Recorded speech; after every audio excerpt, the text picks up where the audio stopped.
Check 1 2 1 2, bitch.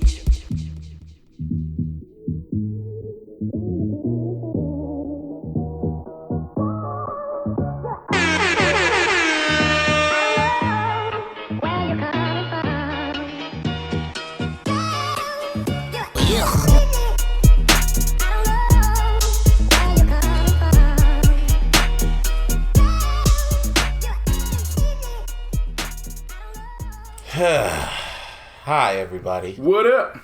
It's episode 168. 168. Of the iLLogical Sense podcast. This is your boy, Busby. Give me a hell yeah! And over here is your boy, JC No Honey. And Martin. What the fuck is up, man? What's up, Busby? It's good. Hey, you alright over there? Yeah. Are you alright? I'm alright. I'm good. I'm chilling. Yeah, I'm chilling, I'm bro. kind of chilling too. No gunshots. No celebration. We took a nice little L on Sunday.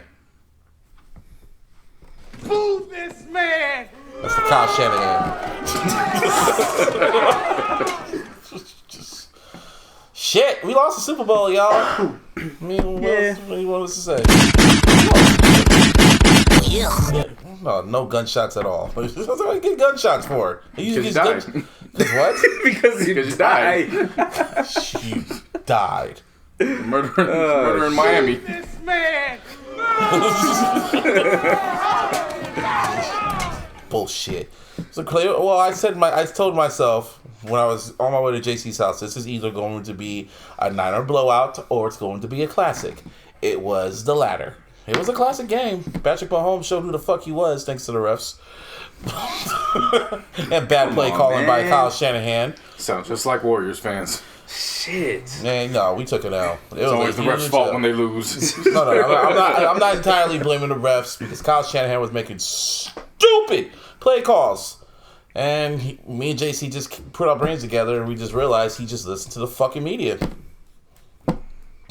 I mean, y'all could say that, and I understand.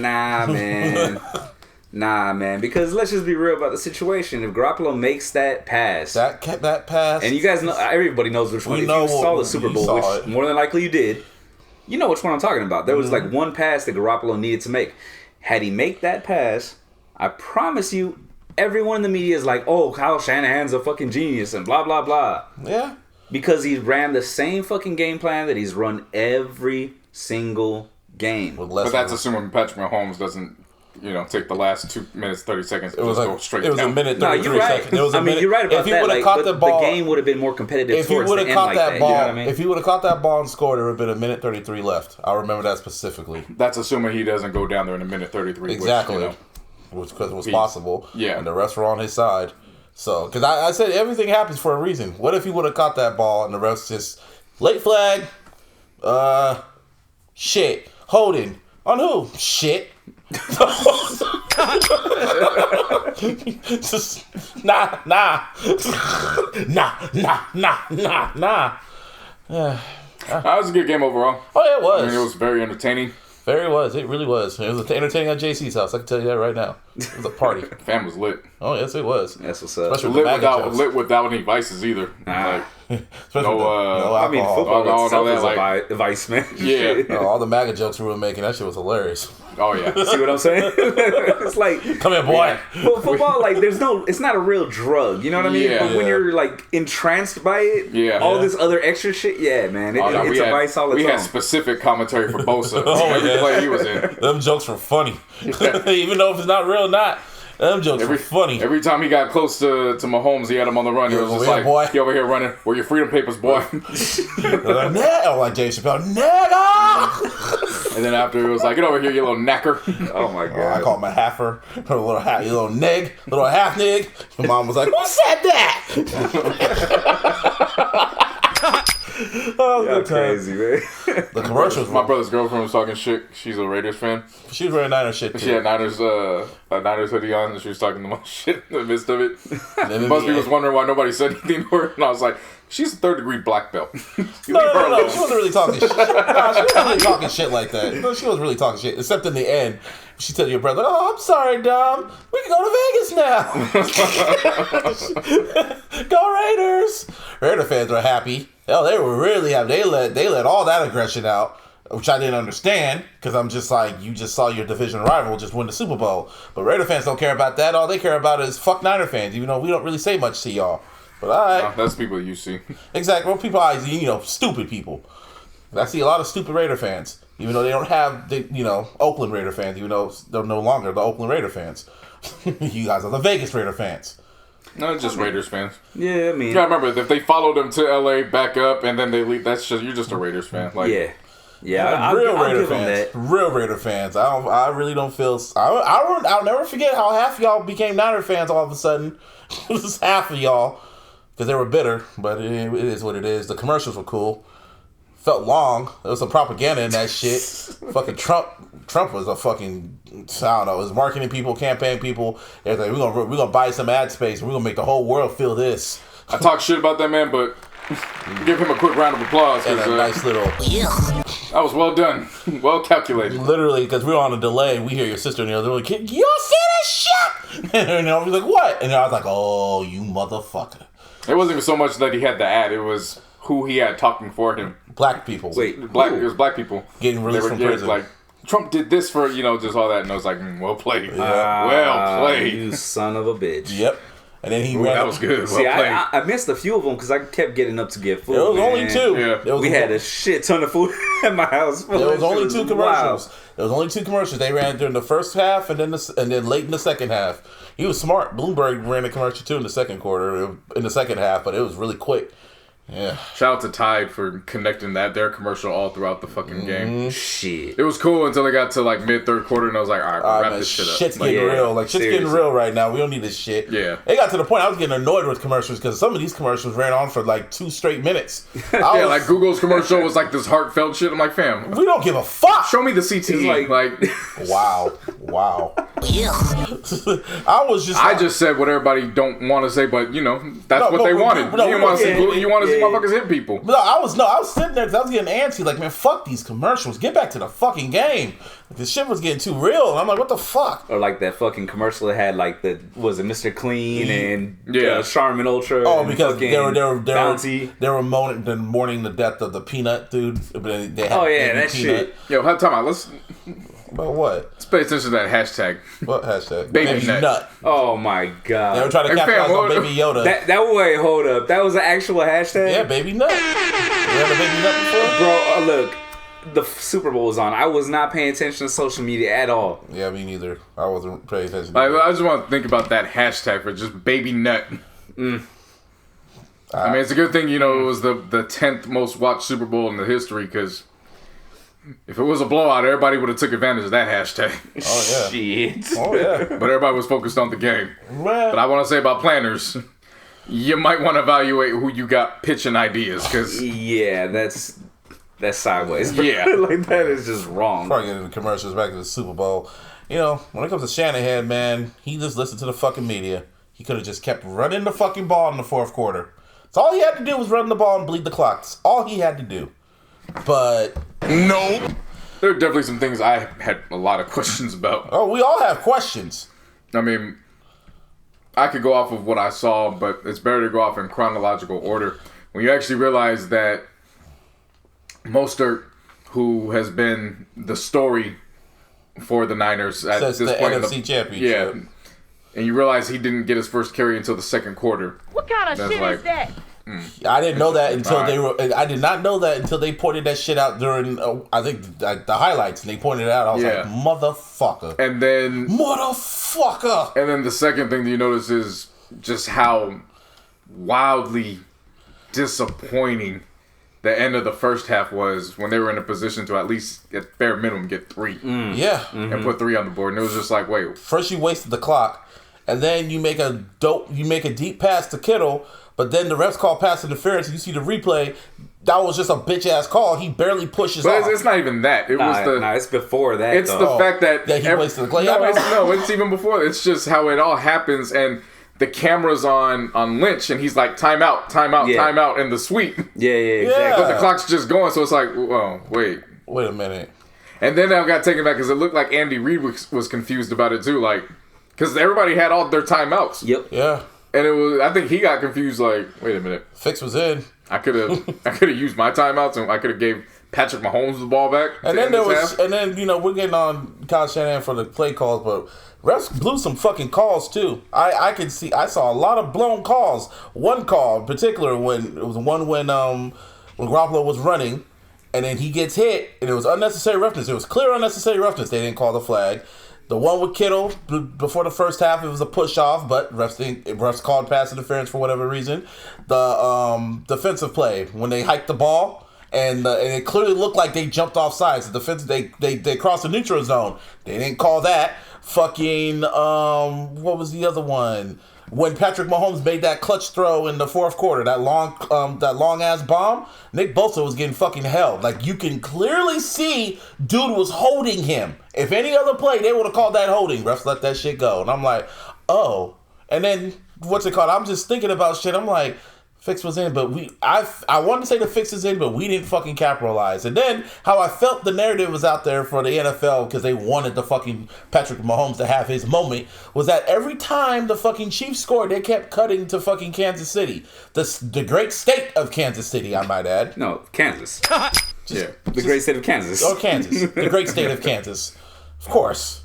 Anyway, they kept cutting to the great state of Kansas. Everybody in Kansas just celebrating. I know. You mean tell me they couldn't cut back to the great state of Santa Clara? Great state of Santa Clara or San Francisco.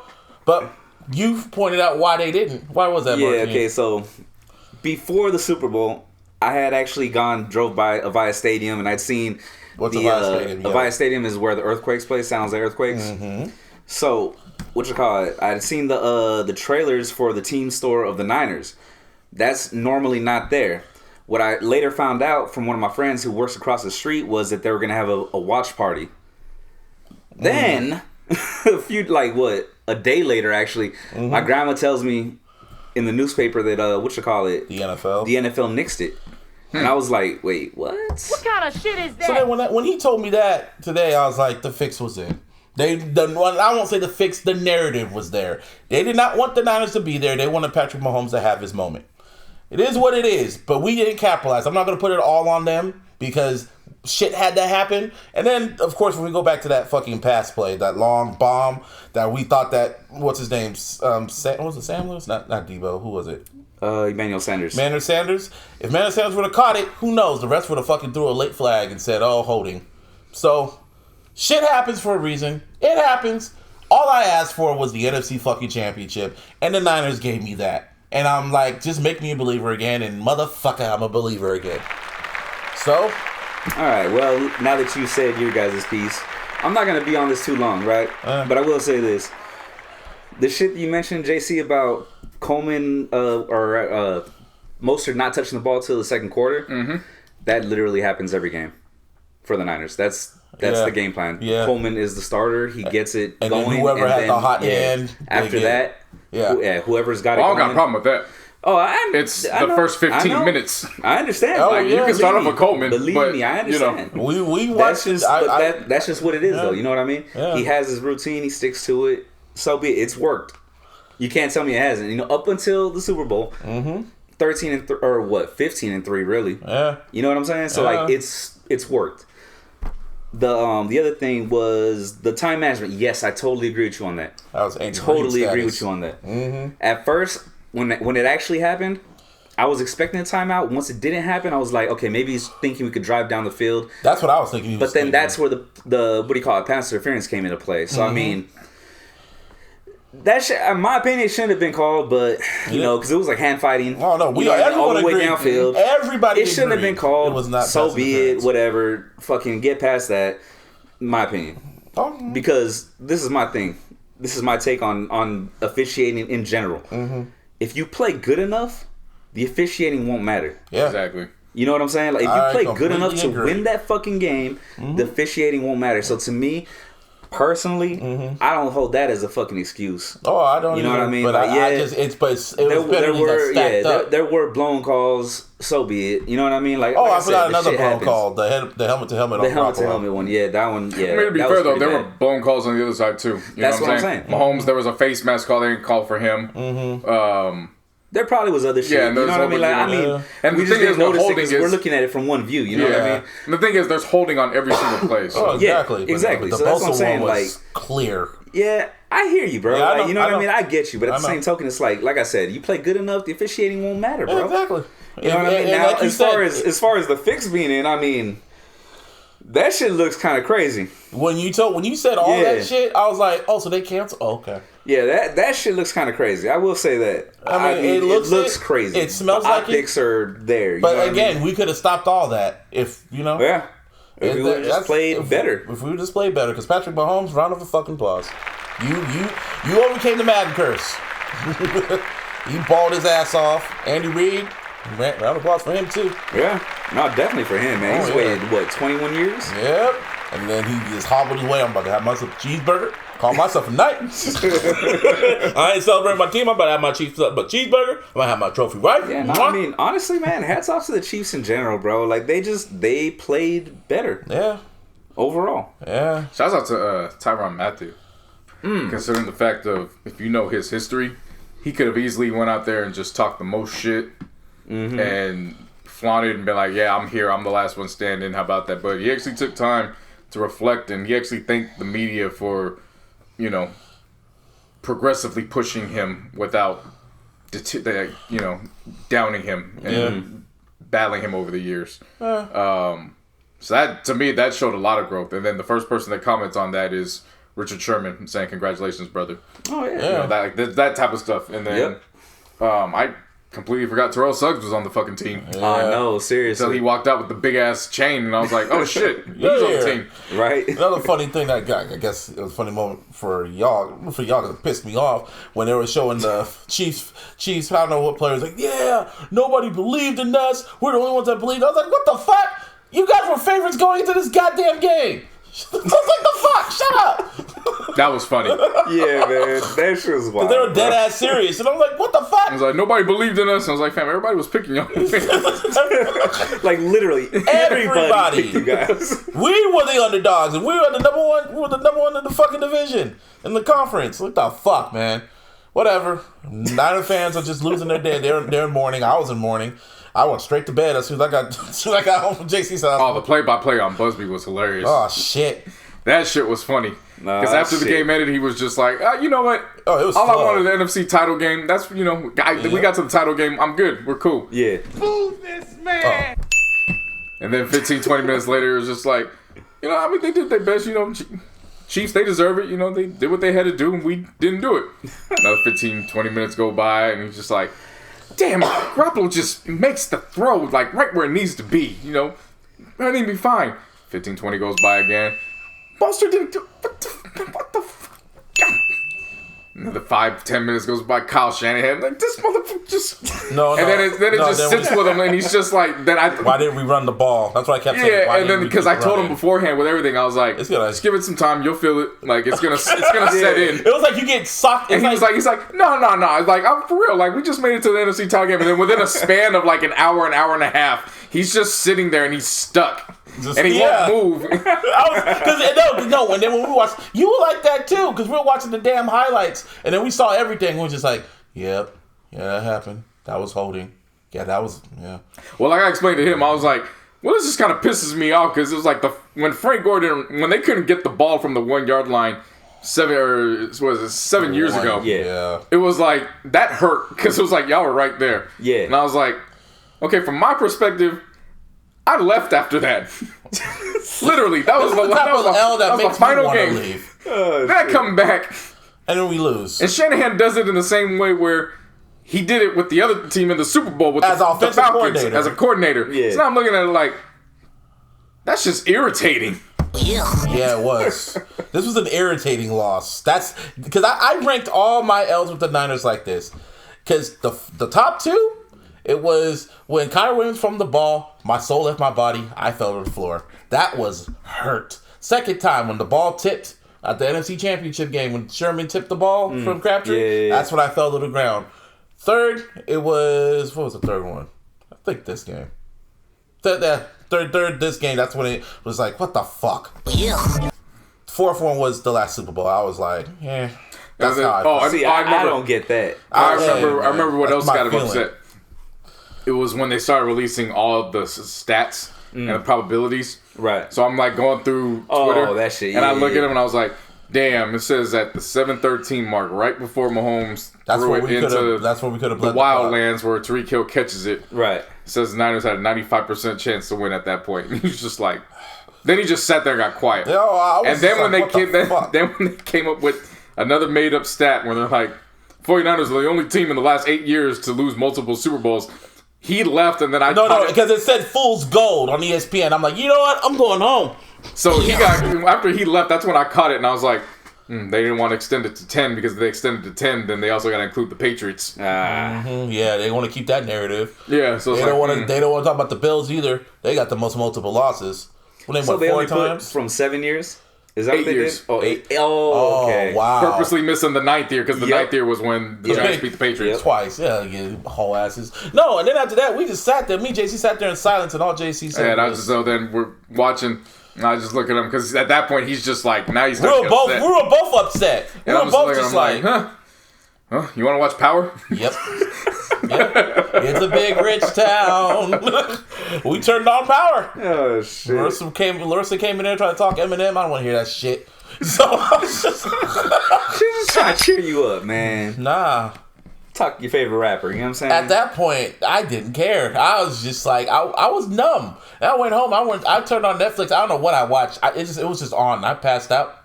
Then woke up at 6 a.m.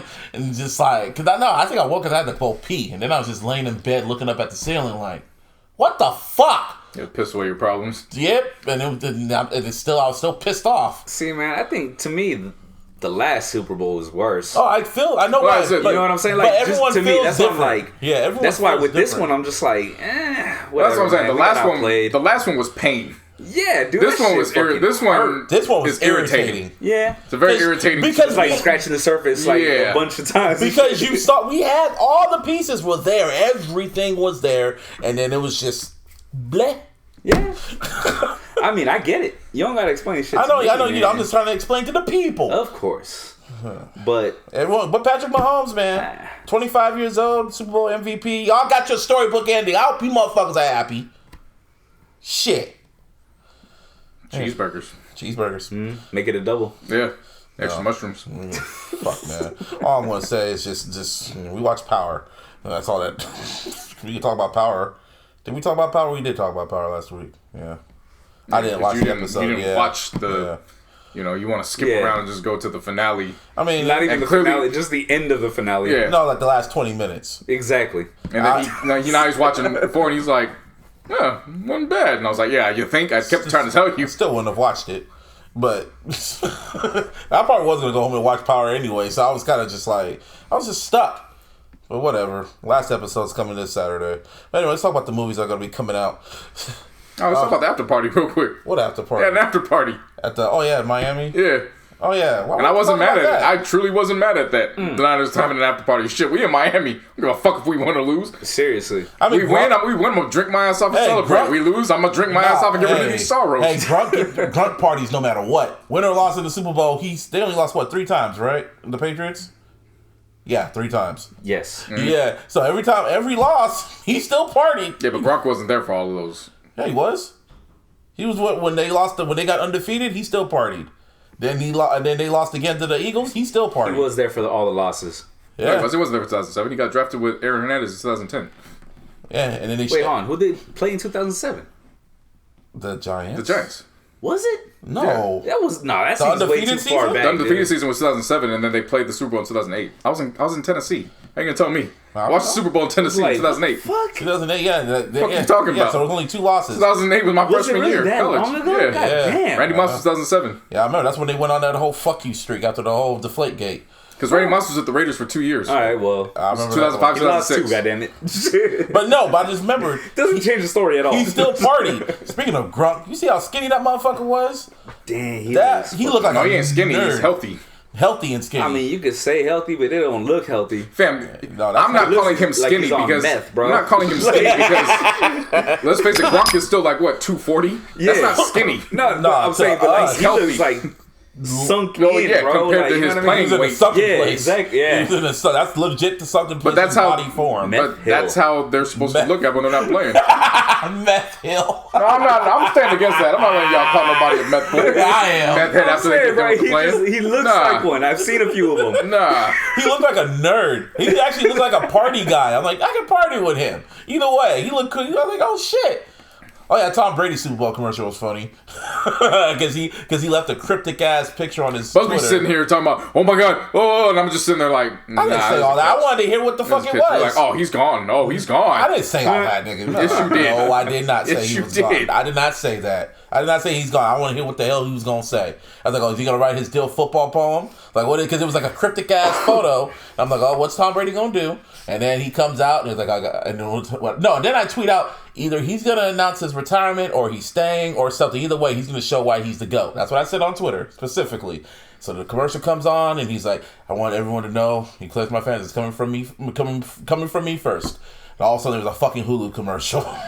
Oh yeah, that shit. And then he goes, oh, I yeah, was like, I couldn't remember which one you're talking about. And then I was like, oh, Hulu, the fucking black and white one. yeah. Right? Yeah. And then he goes, just to let you know, I ain't going nowhere. And I was just like, go ahead, Tom. Does that mean he's going to leave the Patriots? Or is he going to go to another team? Who knows? But Well, there's a rumors. big rumor. He might be It's going like to catching steam that now. he's going to the Raiders? Yeah. That's a stupid rumor. That is stupid. Because I mean, you could say that, no, and I it's understand. no, stupid as in for Brady. no. Well, not even You're that. Just for that team. No, you're missing. And You're missing what I'm saying. Carr. No. You're still missing what I'm saying. Oh, fuck. It's a stupid rumor because they're singling out the Raiders, and it's like, who the fuck isn't going to go after Tom Brady? But still, if the he's a free Raiders are agent? being loud about it. Unless you have a franchise quarterback, everybody's but the going Raiders after. are being loud about Definitely it. that. That's what I it's, understand that's The what Chargers saying. also being loud about it. But So that's what I'm saying. It's not just the Raiders. But the Raiders but the report that Adam Schefter said that the Raiders are going to be aggressively Yeah, going the day after before them. that, he said the Chargers were going to do the same thing. I'm just saying. So that's Those have been the two teams that I've been talking about, bro. Like I told him off air, I believe. No, and Busby, let me. it was them too. Let me be very They clear. were the ones. Let me be very clear what I'm saying. Actually, I think I said it on there too. Probably. Let me be very clear with what I'm saying. I'm not saying that it's stupid that both those teams would look into Brady. I'm not saying that it's stupid that Brady would even consider them. Right. What I'm saying is that if you don't have a franchise quarterback, who the fuck isn't going to go after Tom Brady? Well, I of agree. course. That's but what I'm those saying. Are the, Yeah, but no, those are I know. those are the two teams that I guess in the Brady's Overall, sweepstakes. they would be the best fit.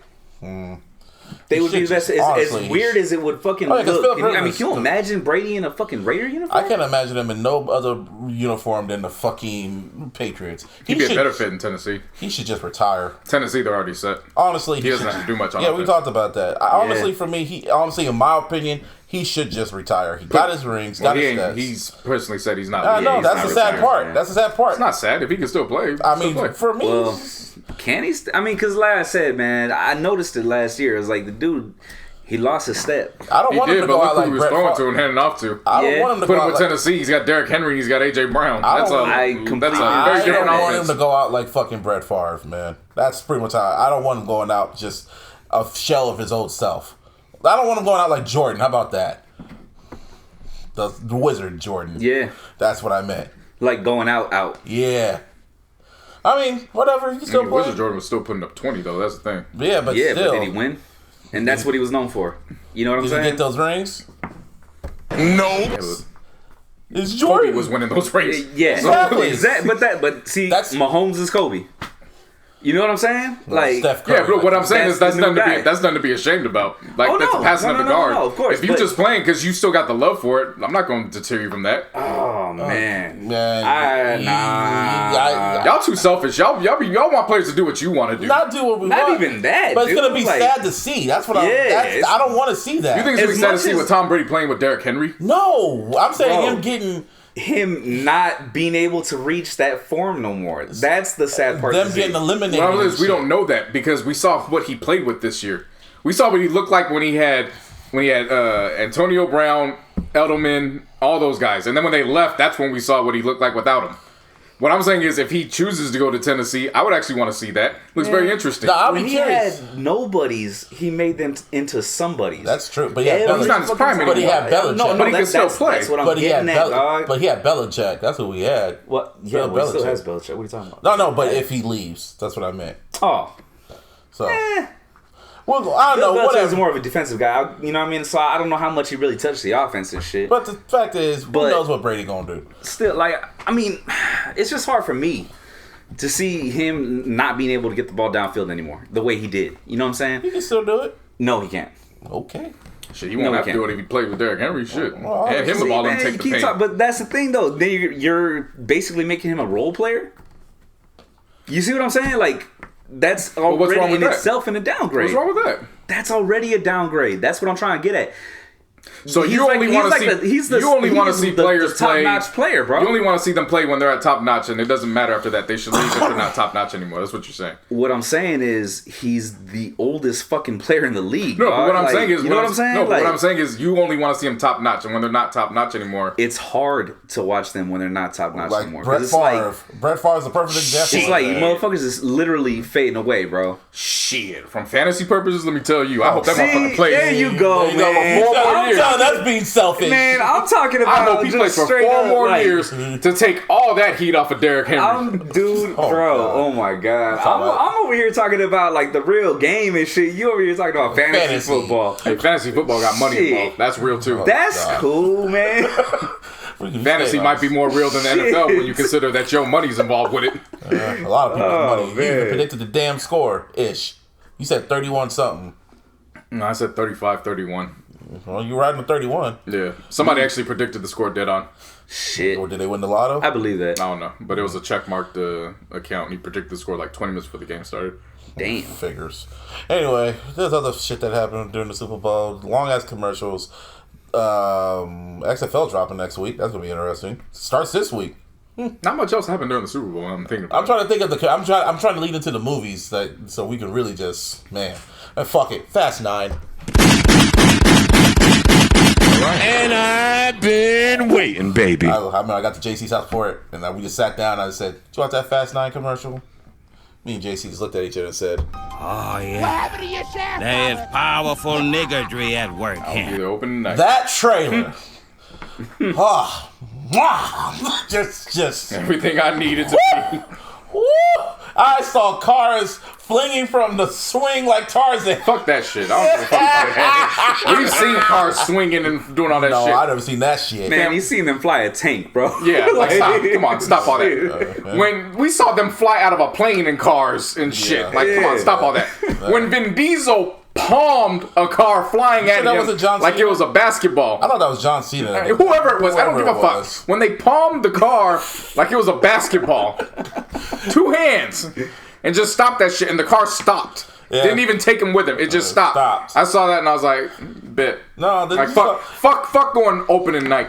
I'm going to the first showing they have. I'm going. Yeah, I'm there. No, so then John Cena's gonna be in this. I think he's gonna be the face. Oh no. No. He is the villain. He's gonna be Charlize Theron's fucking henchman. No, he's not just any ordinary villain. Oh no, is. He's Dom's brother. How? I don't know. You see the resemblance? Yeah. No, I can't. I couldn't even see Cena in the trailer. Their ethnicity is muscle. Yeah. I couldn't see John Cena in the trailer because you can't see me. But yeah, I was just like, what? This man. Oh, shut up. No, I'm like, that doesn't make okay. It was like that doesn't make sense because you didn't mention because. I'm like, he could have been, if Paul Walker, God bless his dead, if he was still alive, he could have been Paul Walker's brother. That would have made more sense. John Cena and Paul Walker, oh, that's my long lost brother that died in some fucking military crash a long time ago. Like, I don't know. But I'm just looking at this shit and I'm like, yeah, but nah, here's the real bomb, people. You ready? All of a sudden, everything's gone. I'm watching this shit. When I see I'm saying fuck out of here. Throughout the whole fucking trailer. The trailer was like 3 minutes. I'm saying fuck out of here. Super trailer and shit. 3 minutes, 15 seconds. Yeah, the whole trailer is like 3 minutes. Yeah. Like a whole damn movie, little mini movie. I'm saying fuck out of here. Fuck out of here. And I saw the car swing on the cliff. First, John Cena flies off a cliff, and then the fucking plane or helicopter or some shit with a magnet, and it catches him midair, magnet-wise, and it starts flying off. So then you see Vin Diesel and Michelle Rodriguez driving the same car. Vin Diesel calm as fuck. And she's like, Dom, what are you doing? He's still driving all calm because he knew what he was about to do, some shit. And he goes off the cliff. The rope catches it. And you hear Kid Cudi go, I can still feel the love. This nigga just flies through. Goes around the cliff. And hits the route that's on the cliff. Fuck out of here. And then it's like, it shows, then it goes Fast Night. And it's like, all right, good. And just when you think it's over. It was over. They're in this fucking cave. And all you hear is just chips being chewed on. Hey, and out comes Michelle fucking Rodriguez. Han. Michelle Rodriguez, hey guys, you got a visitor. And all of a sudden, you just see Han. Who's Han? That little Asian guy that died in Tokyo Drift. Oh, yeah. What happened to your shaft? There's powerful niggardry at work. We saw that nigga blow up. You saw Tokyo Drift, right? Yeah, you saw him blow up 3 different times. Yeah. And then, 3 times in this series we've seen him blow up. And then they made a damn prequel series. What's it called? Fast and the Furious, Fast 5. All the other movies before Fast 8 were prequels to Tokyo Drift. Oh yeah, speaking of, the white boy from Tokyo Drift's gonna be in this. Yep. Yeah, I saw him. Oh, seriously? Yeah. When Friday Night Lights? Remember when I announced that when they did that big contract a while ago, like he was a part of it. Oh shit! That was so long ago. Now he's gonna be in this one. Yeah. Okay, gotcha. Yeah, no Bow Wow though. No, he'll be in 10. No. With his fucking Hulk car and shit. Yeah. Yeah, and then I was like, oh yeah, he's gonna come out. He's gonna be like, I'm Paul Walker's brother. Oh shit. Anyway, yeah, Han, and then all of a sudden Han, he's like, what's up, guys? And then it just shows him driving again, and I was like, what the fuck? And then the Super Bowl commercial, it was just perfect. They had Kanye and Cudi in the Super trailer. Then they had the Jesus is King shit in the Super Bowl trailer. Hallelujah! Hallelujah! I was just like, wow. That sums up the trailer. Yeah. There's just so much shit happened, and I was just like, this is too bad to pass up. I'm going. Yeah. Larissa's talking about, why do they even need him more? I'm like, you shut the fuck up. Whoa. Mind your business. Whoa, you said that to her? He didn't say shut the fuck up. But he's like, why y'all gonna see this? I'm like, because there's niggas like me and JC. I don't know what kind of relationship y'all think we have, but we have a kind of relationship where we can say what we want and know that we're joking to each other. Y'all take it way too like, oh my god, you said that to her? Yes, I said it to her. Because we both knew we were joking. Whatever, man. Every time I clown her, she always look at me, you could go to hell. And I was looking like, yeah, well, see you there. I'm just saying, that trailer was just, and that comes out in May. I was like, you thought Endgame was going to be the shit, man. 3, 4, 5, 6, 7, 8, 9 shots, baby. Waiting, baby. And wait till Fast 10, they're going to be in space. And they're going to be Endgame. You know Rock going to be in it. I thought they were going to be in space until I realized, nah, the space ain't, it's not far enough to hold them. Oh, shit. They got to go to heaven.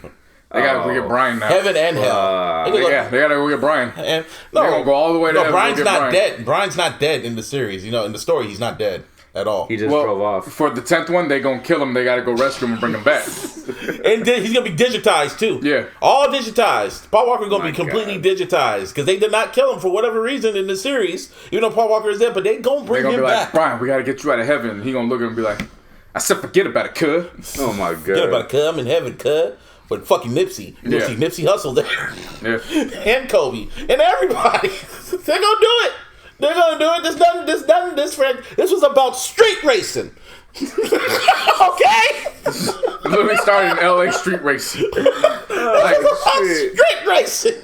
Like the most out of body shit that you saw was when the homeboy was like, Dom, and they came by and drove by and shot him. You're like, huh, that seems a little extraordinary, but alright, you know, it kind of fits. Right? Yeah. That shit looks so according to plan compared to what the fuck has gone on now. Yep. When did they go off the rails? Fast 5? That's when it started? No, it was Fast 4. It was Fast and Furious, when the fucking cliff rises up and they drive through. That's when it started. Yeah. It was little shit like that. That's when it all started. You had to let it go, but then let's see how much really we can go. The Fast Five when a rock on the cliff literally just rose up and they're driving through this hidden like the fucking roadway. It's like, all right, bro. The goddamn Batcave. Shit, all I know is I keep seeing on fucking every social media, they should just might as well put fucking the Avengers versus Fast and Furious. These are the Fast Engers. Fast Engers.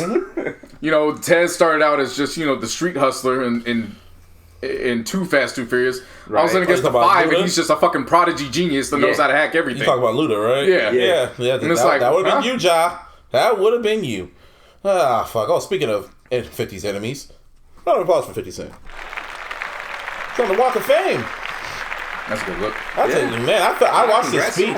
I watched his speech. That was like the first time I ever saw him like really feel emotional, and he was kind of confused on how to feel emotional because he's saying like he wanted to diss people, but he that too. He couldn't do it, so he's really confused at how to go about that speech. Like, not only that, man, but he was saying like everyone came through except Jimmy Iovine, but then he was just like everyone that means something is here. M was there, Dre was there, Griselda was there. It was like everyone that meant something to him in his life were there, and you could tell that was like the first time he really felt emotional. He was just like, "Fuck."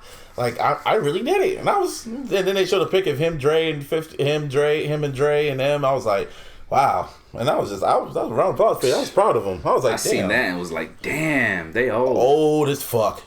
Seriously though, and with the beard. Then I started thinking about it. Fuck, I'm old. Yeah, shit. How fucking I went back and listened to Get Rich or Die Trying the other day, man. That shit aged great. Sequenced beautifully. And it just brought back memories of that time period when he dropped. Shit, that's a bonafide top album in hip hop. Period. Like that whole album, like the first 5 tracks, man. What Up Gangsta, Patiently Waiting, Many Men, In the Club, and High All the Time, just back to back to back to back. Like I heard Game was supposed to go, but he was still looking for a caption on IG, so he didn't show up. I'm surprised we haven't got that Kobe caption yet. No, he did. There's several more though, I'm afraid to look. There's several more that we're still waiting on. We gotta do it for the culture now. Let's all look. Shit. Game's IG captions is the new wave that started in the results of Kobe's passing. We realized that's the new fab bars on Twitter. It was, oh my God, there's 1, 2, 3, 4, 5, 6, 7, 8. Yeah, so good job. He couldn't get that caption, so he didn't show up. He's not gonna show up until he gets that caption. Oh my God, oh my God, look at this picture of Kobe and Nipsey. It's a fucking novel. Look at this shit. Look at it. Look at it. What the fuck? He combined them. It's no longer Marathon Mondays. Oh, it's Marathon Mamba Mondays. It's Maramamba Mondays. Oh shit! I'm still looking. I'm just looking to see. The stories that people were my God. The stories that people were making fun of with this nigga. Wait, hold on. What's wrong with this picture? Just looking at Before we get to that, I want to get to the faux pas story. Blood and on this. That shit was funny. I remember there was somebody that were like, Game probably gonna be like, so I was out in Italy. I was playing with this little nigga who couldn't have been more than 10 years old. So what's your name, man? He said Kobe. I said, fuck that. You the Black Mamba. And then I called Jerry West, and the rest is history. No, it's just a posing. Sounds reasonable. It's just a posing shit. I'm looking at this picture of Game right now, and he's posing in Lakers shorts with his hair yellow and some red in it, and he's just posing looking down with a Hennessy bottle on the toilet, which sums up his last few years in the rap game. That's why, and I unfollowed him, and I'm glad I did. That's a good segue into this Kobe shit with this fake love.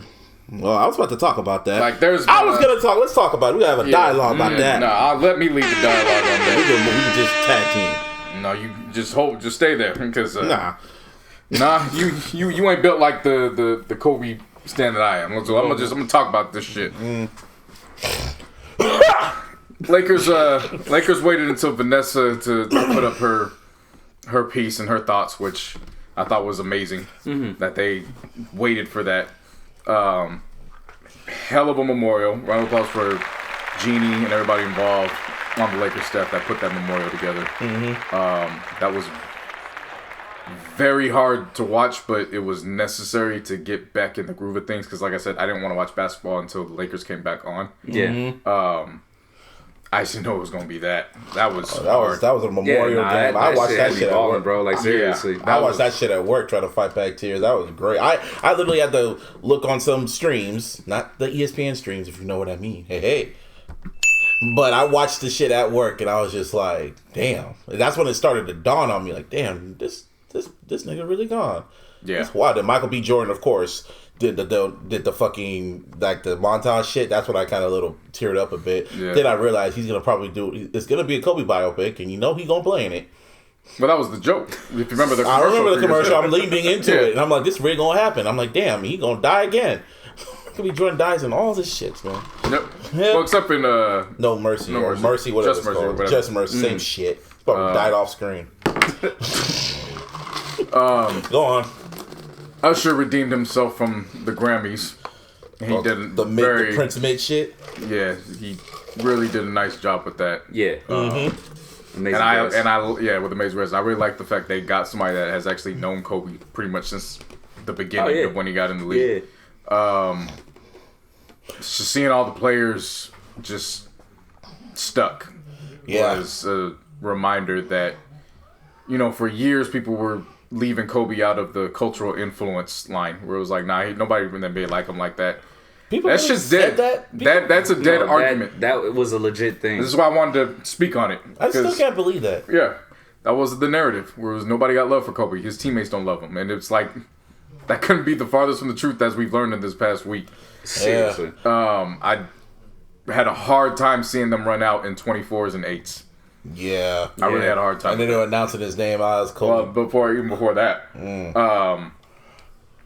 they put together the pics on Instagram, man. Yeah, they put together a specific playlist where it was all basically Kobe mentions. And so then, of course, Lil Wayne's Kobe comes on, and then you actually see Quinn Cook rapping that song word for word. Yep. And then you go back and realize in Quinn Cook's storyline that Kobe was his idol, and the first time he met Kobe, he was on, I think, the teen USA team, and he's bugging out, like freaked out. Like there's footage of this. Yeah, I saw that. He's like freaking out, like, and he's telling like, "You're my," like, so to go from that to then what took place, and they're all just sitting on the bench, just looking up, and they have to hold each other. Yeah, I saw that. Yeah. LeBron was holding him like big brother and shit. Yeah, man. Shout out to LeBron too for having the strength to do that speech. Yeah, and that was. I want to give him a round of applause for that too.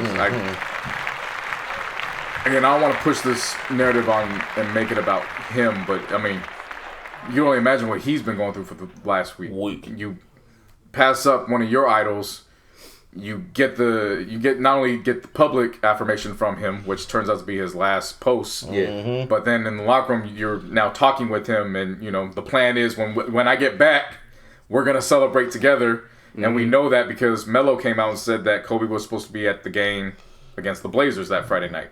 So we knew that they were all going to be interacting with each other. And then, you know, in a snap of a finger, like it's... got snapped. That's no longer there. So then to go out and take the microphone and just be like, look, they want me to say this, but I got some other shit. I'm just going to talk off. I'm going to say what's from my heart. Yeah. And to just give that talk. I remember I was crying as he's talking, but I remember when he finished, it was just like, nah, he's a Laker now. Yeah. Like if there's any doubt and if there's any more doubt about this, no, he's a Laker now. Yeah, I told y'all that. No, you're not understanding what I'm saying. It's different though, dude. You're missing what I'm saying. Like he's a Laker for sure now. Like blood. Like he's a part of the family now, because you got. That's what I was trying to say. But you're missing what I'm saying. When he first got to LA, he didn't do the traditional Lakers stuff when the player first gets there. He did an interview with certain guys that you particularly interview with. He didn't have the press conference from jump. Like he didn't get acclimated the traditional way. So it left a lot of fans salty. Oh yeah. And they looked at it like, well, he's just here. Yeah. And until he wins one, he's just here in our jersey. Oh, I know what you meant. Yeah. But last Friday was the first instance where it was like, nah, he's He's here. He's a Laker. Oh, there's no doubt about it. I understood what y'all saying, but I knew after Kobe died and I was seeing how everything was progressing, I'm like, oh no, he's gonna stay there for a minute. He's a Laker now. He's one of y'all. Like he is for sure one of y'all now. That's what I meant. I knew what you meant. It goes further than like just being here for forever now or whatever like that. Like it's one of those things like you're cemented now, bro. Cemented, yeah, that's what I meant. Like you're historically there. You know. Yeah, I mean, yeah. For all my fucking, LeBron hate. LeBron hate, negative comments, whatever the fuck you want to call it. I mean, I'm not going to say I take it back because at the time I felt the shit. You know what I mean? I ain't going to fucking, double back on my shit. You know what I mean? But looking at him now, it's like I have a different view. You know what I mean? Yeah. Like I just have a total different view, total different respect for the guy. Fucking like I don't know, man. It changed after that speech. This whole Kobe shit, man. It's like you still couldn't really escape it. I tried to find some escape, and I was trying to watch Get Him to the Greek. You remember that movie, right? Oh yeah. Yeah, there was that part where I saw Diddy playing that fucking mogul or whatever. And we'll get to Diddy in a bit. He played himself. Man. No, but the point I'm making when it pertains to Kobe, there's a scene where what's his name? Fuck's his name? I see his face. Jonah Hill was calling him, and it cuts to him at his house, and him and his kids and my wife are there, and they're just wearing Kobe jerseys. Yeah. All together, I was like, I can't escape this at all. Even in movies, I was just like, there's the jerseys right there in your face. Like, fuck. But again, that just goes back to that narrative that so many people tried to paint. Where it was Kobe's not a cultural icon. Like he's just, you guys are overhyping it. Shit. That's why. And then when they wouldn't even like rank him on those fucking lists. Like the all-time list and shit for reasons. People gonna have to respond to those receipts because a lot of people have receipts about that. I'm never gonna forget ESPN kept him out of the top 10. Didn't have Allen Iverson. That's another thing. Bleacher Report. Oh yeah, you got that shit fucked up. Bleacher Report not fucking ranking him. Yeah. Other Complex not really ranking him. Or the year in 2015 when ESPN ranked him the 93rd best player in the NBA. Yeah. And they put LeBron at number 2. I'm not worried about that. No. I'm just saying where this is going. I know, but just where he was ranked. I just see all that shit. I remember all that. And I'm like, I'm not really watching the game like that, but I saw what Kobe did, and I know he's higher than that. Y'all need to respect that, man. And now they want to respect him since he died. But that's usually how the fuck it goes. Everyone gets to respect when he dies. Except for Michael Jackson. That's another story. Well, he did at first. Come on, man. Yeah. If you're gonna tell the story, be accurate. Don't make it fit your narrative. He did get the respect when he died. It was after the fact, many years later. That's what I meant. That's what I was getting to. But it was irritating seeing that for and especially other commentators that were fucking talking shit about Kobe, and then they want to say, "Oh, he was good. I just did it for the last." Fuck out of here. Yeah, certain cats on NBA Twitter getting their receipts pulled out in the funniest fucking way. Mm-hmm. Oh shit! There's a story about that dude Cuffs the Legend because he's been going on a Kobe Kobe post lately, just praising, respecting. I guess he got into it with some guy Urkel. Urkel, because Urkel started it first because he said some first. He's the one that started it off because it was when LeBron posted his message.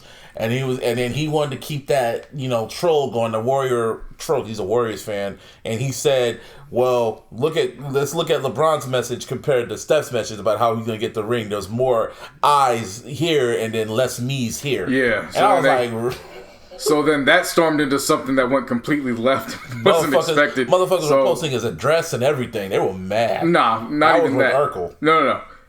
I'm talking about how they responded to what he did. Mm-hmm. So they went and found his that too. His handle on X videos, the porn site, and saw that he logged in 3,700 hours under the profile. Hey man, that is effort. That is effort. That is. And that's mama mentality right there. That is.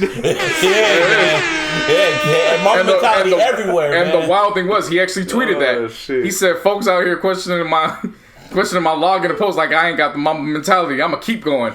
And I was like, that is some wild shit. But then he came back the next day and started pulling all these receipts on Cuffs that actually had nothing to do with basketball and his criticism of Kobe. He was actually calling Vanessa the most heinous shit you could think of, referring to Natalia and Gigi as the Dora Explorer looking daughters. Mm-hmm. Wow. And I was just like, all this shit that had nothing to, like, Say what you want about Kobe, the basketball player, and criticize that. But like, you start going after family and shit like that. Like, the thing what's he got to do with the game? The thing is, he's not the only one. There's other people that did that shit too. There's a bunch of them. When Kobe was still around, still playing, and around when he retired, they were still talking shit about Kobe. Still not ranking him. Still saying that he wasn't that good. Still saying he was overrated. That's one thing I didn't talk about last week. That shit really irks me seeing those same motherfuckers saying, "Yeah, man, I'm really mad about this." Nah, I don't remember what you said about that man when he was still playing and still here. But then again, Kobe said he wanted to be the villain. He said he embraced being the villain. He liked it. That's why he felt it kind of weird when they started cheering him again when he was about to retire.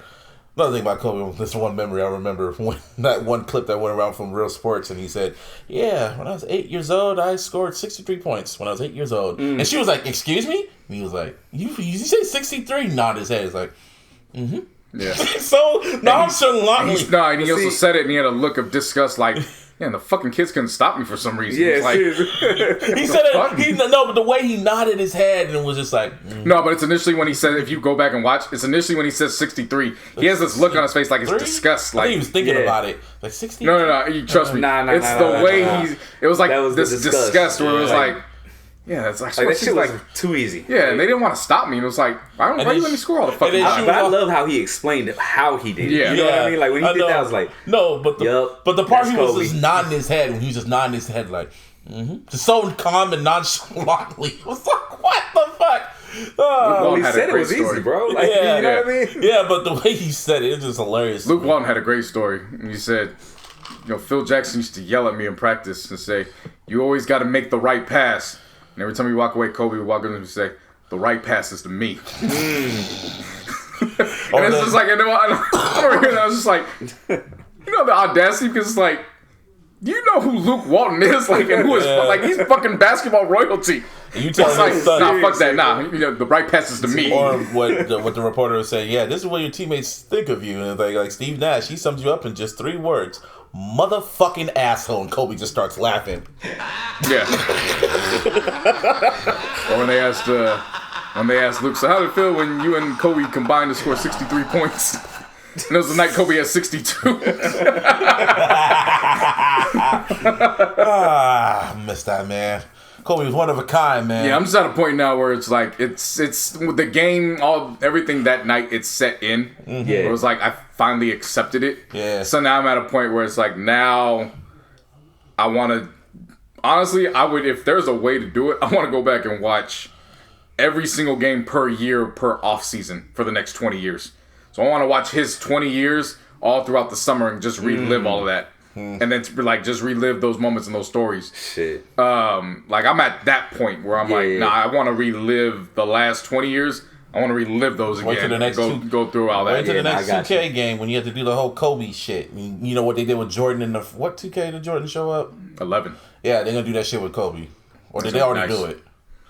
No, they didn't do it. Well, he's been on the past few covers. Like, he's been on 2 or 3 last decade. Jordan or Kobe? Yeah, Kobe. But then, I mean, what they did with Jordan when they made him, when you had to recreate all the shit. Well, yeah, no, well, he wasn't retired, and he had just retired the last 2 times he was on. So now, if they go that route, I'm expecting they will do that. I was watching the other shit, the Spike Lee movie that Kobe doing work.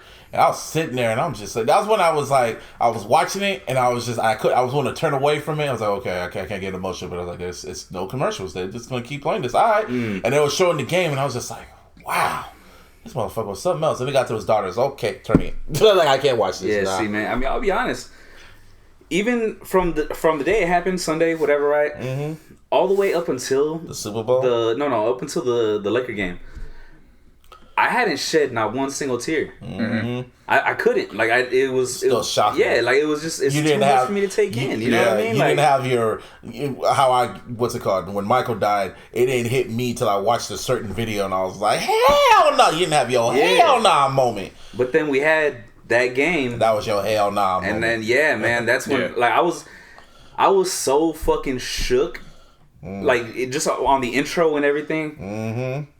I was, I always say I'm outside. I can't be inside the house. You know what I mean? Mm-hmm.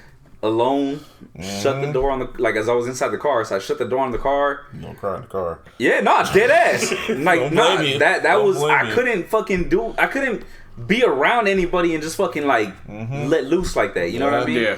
But as soon as I had that moment, man, shit. Yeah. That shit hit like a ton of bricks, man. That Michael B. Jordan montage was like greatly edited and produced. Oh, and then it wasn't even that part. It was when fucking God damn it.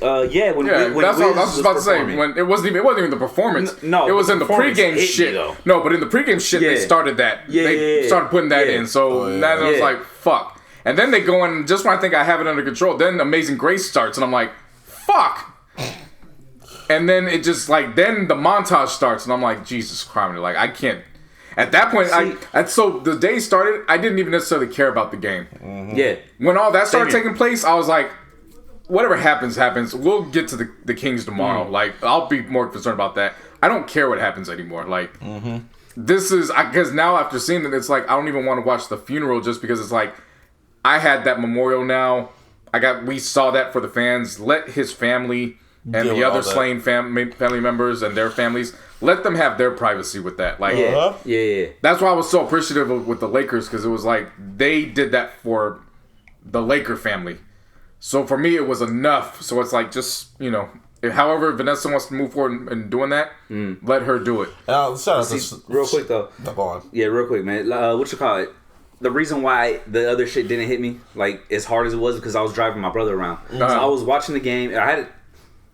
I was watching the game while I was driving. Wow, bro. Hey, man, I had to. You've been joining. I had Don't to do that shit. Hey, so be it.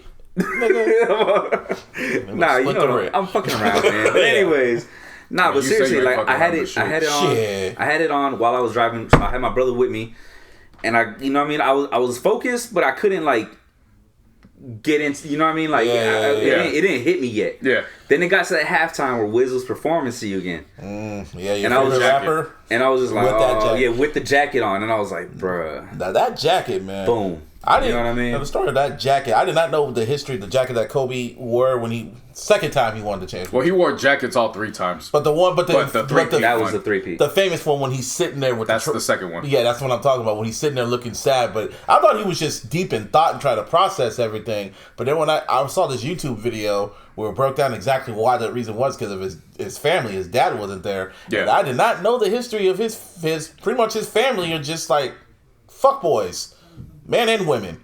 Like I was just like, damn. Well, respectfully, I'm not gonna say that because that's not fuckboys. Okay, they just, it's a very complex situation between his family dynamic. Yeah, and it all started when him and Vanessa first started dating in 2000. And then how his family how his mom and dad were not there when he won the championship in Philly. That's the one that got me. I'm like, really? You weren't there?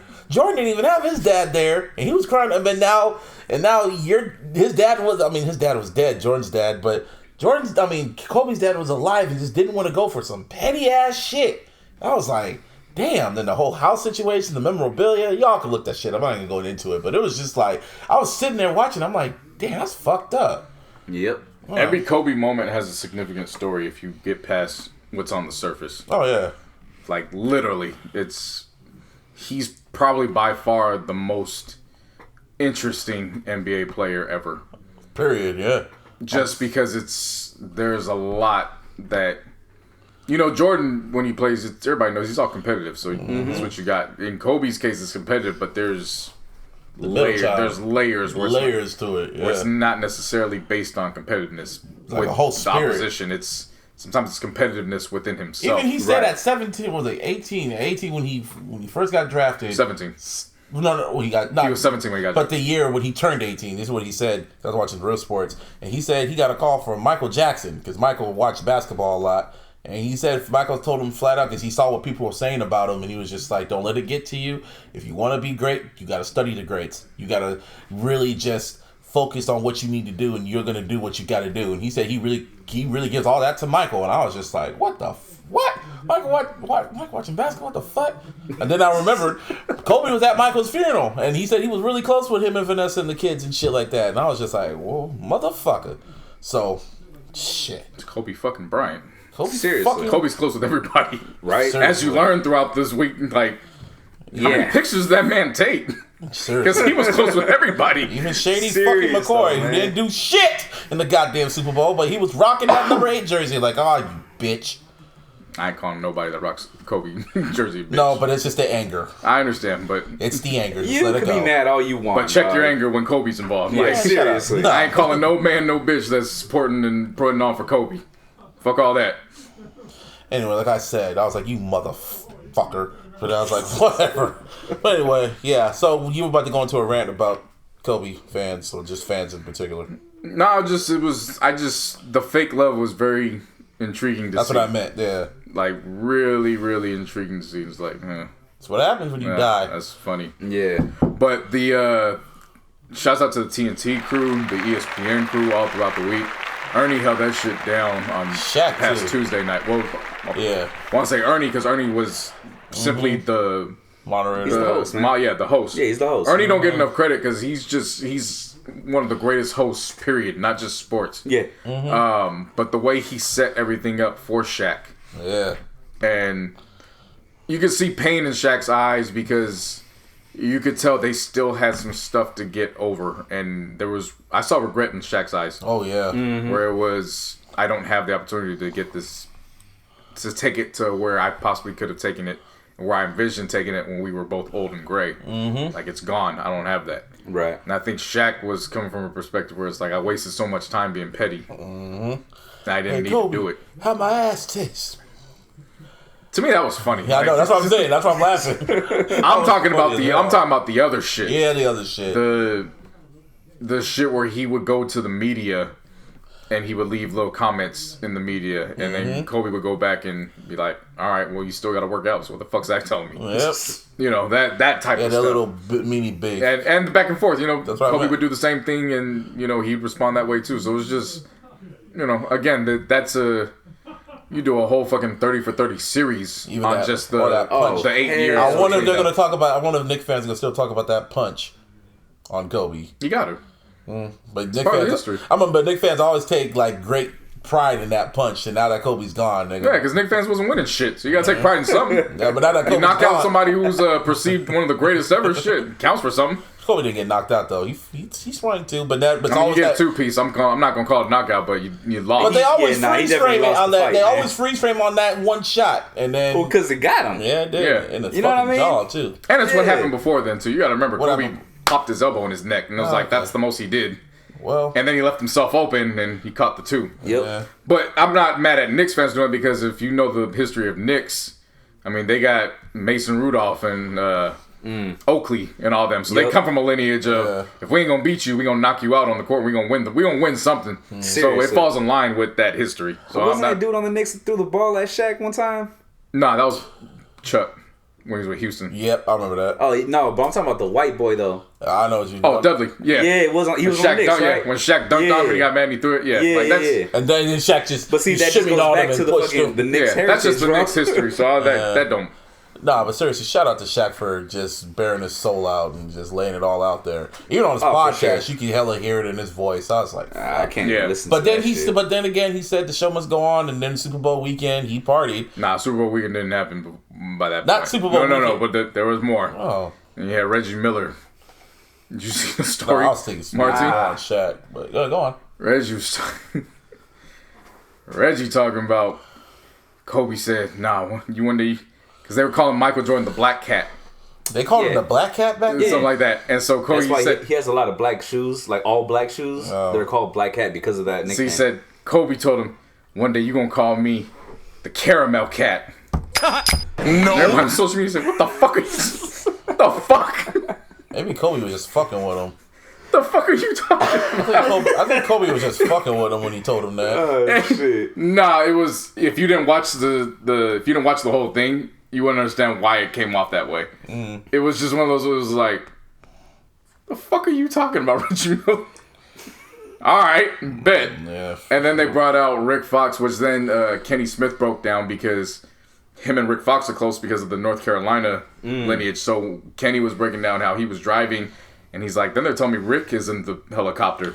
And he's saying this as Rick is on the set. Yeah. So Right. that like brought it to a whole nother level too, because it's like, yeah, this, you know, it just shows how close knit that this fraternity of pro athletes is. Right. Where it's, you know, somebody, it's fun and games for somebody to throw names in, but when somebody really close to them starts looking at it like, well, wait, they're saying Rick's in the helicopter. What the fuck? Yeah, for sure. I don't know how that shit came out. Like shitty ass, everybody wants to be first to the news. Don't want to check the sources. Fucking journalism, bro. That's what it is. That was just wild. They're like, I ain't know that damn helicopter. That shit wasn't wild. That shit was trash. Yeah, bro. It's no longer journalism. It's everybody just wants to. Trash. Everybody wants to be viral.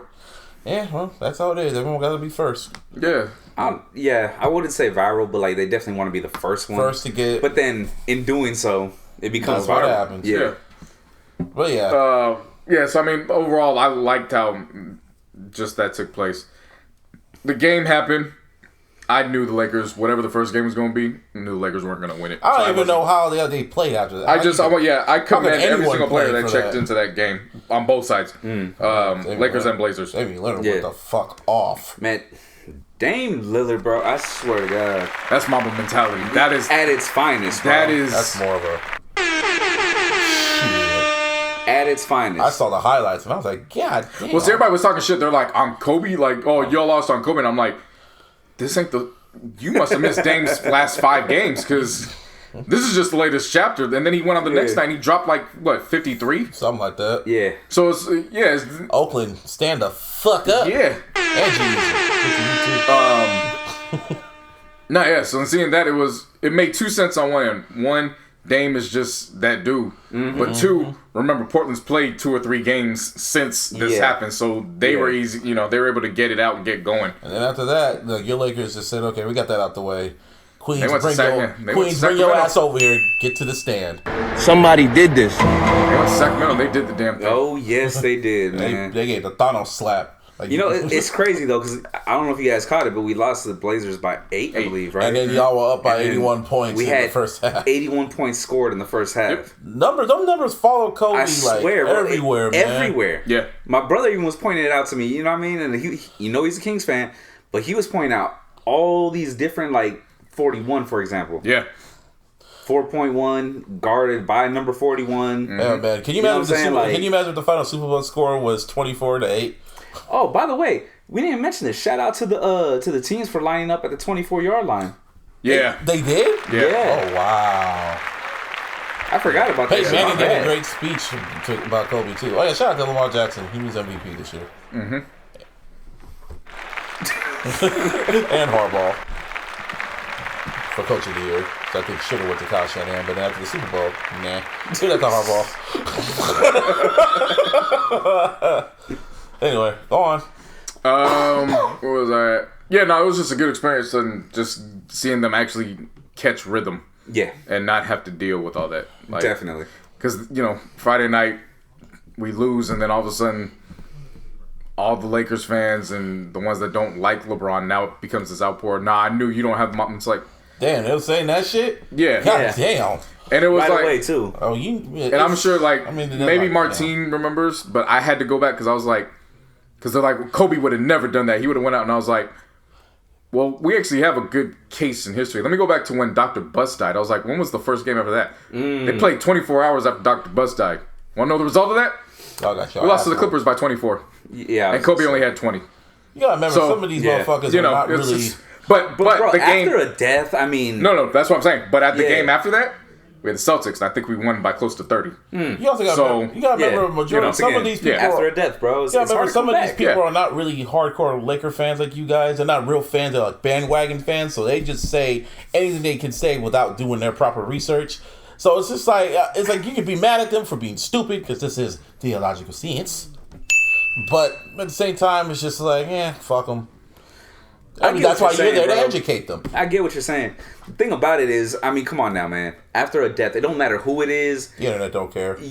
I know the internet don't care, but I'm just saying, but like, after a death, no matter who it is, what team it is, you're never going to play right the first game back. Like, it never happens. Exactly. I you get know what it. I'm saying? We get it. Yeah, we understand that shit. The people don't get it. And that's the thing. The Lakers were the last team to play after this happened. Dude, literally, they were the last team to play. Going on y'all social happened. media was just haunting to me. I couldn't even look at you because y'all blacked out the whole logo, and I was just like, I can't go on here, man. No, they put the KB patch on, which they added on 2K too. That looks like the KB and the 824 are gonna stay on the court the rest of the year. Good. So, that should stay there permanently. Yeah. My opinion. Oh yeah, shout out to Vanessa for getting all the fucking Kobe memorabilia that everyone left at Staples Center because they had to clear it out because people shit. But she said she wants some of the shit to be at her house. So there needs to be a Kobe museum, man. That Kobe museum will be fire. They better make that statue right next to Shaq. And is Magic got one too? Yeah. Yeah. And Kareem? Kareem they're working on. Oh, wow. So, yeah, Kobe needs to be first. And then Kareem. Honestly? Yeah. Yeah. Don't matter to me. Like, I don't know. They all over statue's going to be up. I mean, just... You know what I'm saying? Like, Lakers, and then also for me, when I was looking around, like from the outside looking in, I was like, this was just like a proud moment for Laker fans because you see people all over the world rocking Laker colors, and I'm like, this is why we're the motherfucking Dubai put a fucking they shitted on us. Put a whole fucking tower and made of Laker colors, and then put the picture of him and Kobe and Gigi together, and I was like, well, fuck you, shit. And then I remember I was like, ain't that the building they had in Fast 7? Yep, it is. Well, the car flew out the window. Yep, that is. Yep. That would have been dope is if you saw the car come out the window, someone just dunking the ball from one side of the building to the other. Yeah. I'll be honest with you, though. I don't really take pride. Not pride. You know what I'm saying? Like, because it's kind of hard to mix pride with. But it's just the whole world is just rocking with the Laker colors. Like, and it's I appreciate the love. That's what I mean. More than anything. But I wouldn't say that I take pride in being a Laker fan because I see what's going on. Like, I already take pride in being a Laker fan. I know, but it's like the whole world knows y'all the dynasty, y'all that team. It's the Lakers and then everybody else. It was Kobe was that dude. Exactly. You know what I'm saying? Yeah. I think I fall in line with... It's a different aspect. I think I fall in line with Martin's saying just because it's like you wake up every day and you're proud to be a Laker regardless. I think it was just the look at it of... Because the Lakers are one of the few teams in sports that still ran like a mom and pop shop, where it's lineages and generations of families that work there, where they don't treat it like a corporation. You're watching the memorial and you're like, only a team like the Lakers could do that. Like, that's what you take pride in more. It's like people putting the colors on. It's like, but that's what all right, that's cool because tomorrow you're gonna take the colors off and you know what I'm saying. So it's like, exactly. Exactly. It's like I'm not calling it fake love. No. I just appreciate from what I do see. You know what I mean? The internet of some dude in the Middle East, a little kid in the Middle East, and he had a bazooka, and he's rocking a Kobe jersey. Yeah. Kobe! Shit. It was like, imagine somebody shooting at you with a rocket, yelling, Kobe! And then shoot. Oh, that's fucked up. It is. Anyway, moving on. Who do you think Kobe crossed in heaven so far? I don't know. Nipsey, Michael. I don't know. He got everybody. I think he put 101 on Wilt. That's been done. That was his first time when he went up in there. I bet. Yeah, that sounds legit as fuck. Said you was too worried about them 20,000 hoes. you ain't considered I could come up here and whoop your ass. Who'd you play against? Mailman? Yeah. Watch this. Delivery. Yeah. Shit. Let's see what else. Something else happened. Yeah. There's a lot of shit that took place. Well, we're on Kobe now. We might as well. That'd be a transition. Oh, the All-Star game.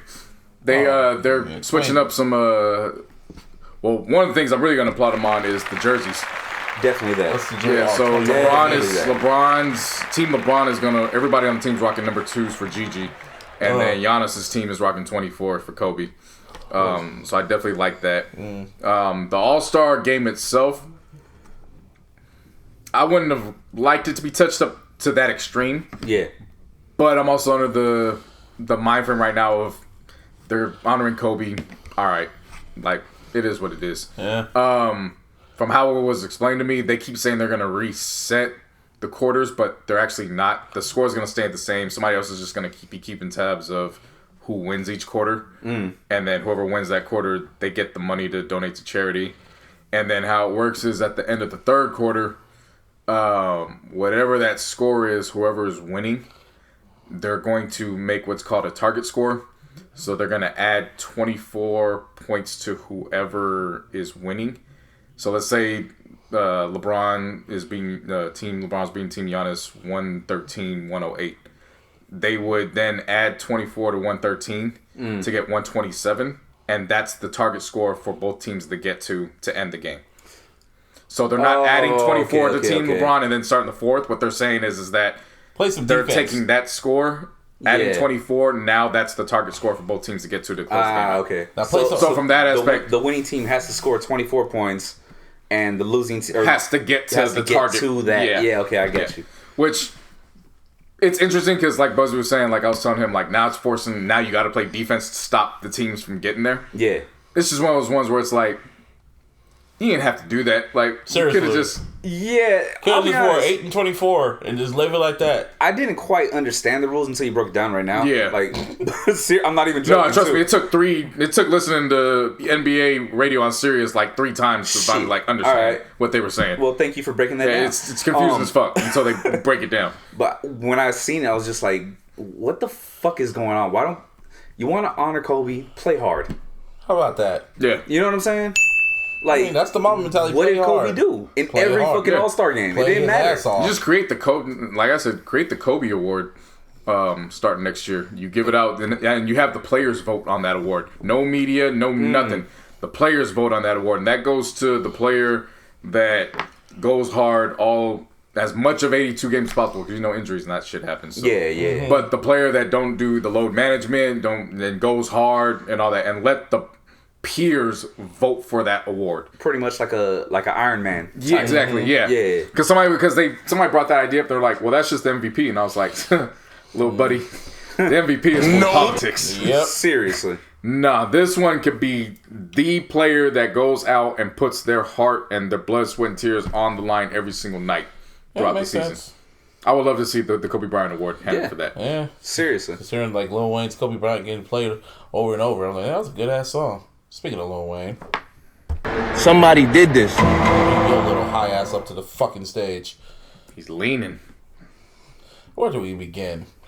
Well, I know where to begin. I know you're a fan. I know where to begin. I try to be. I told you last week. I try to be optimistic, and I did. And I like being optimistic. I like it being too. optimistic. But you should listen to me. But first, can we just talk about the Drink Champs shit first? Yeah, then go we ahead. get to that damn album. Yeah. I mean, did you watch it all?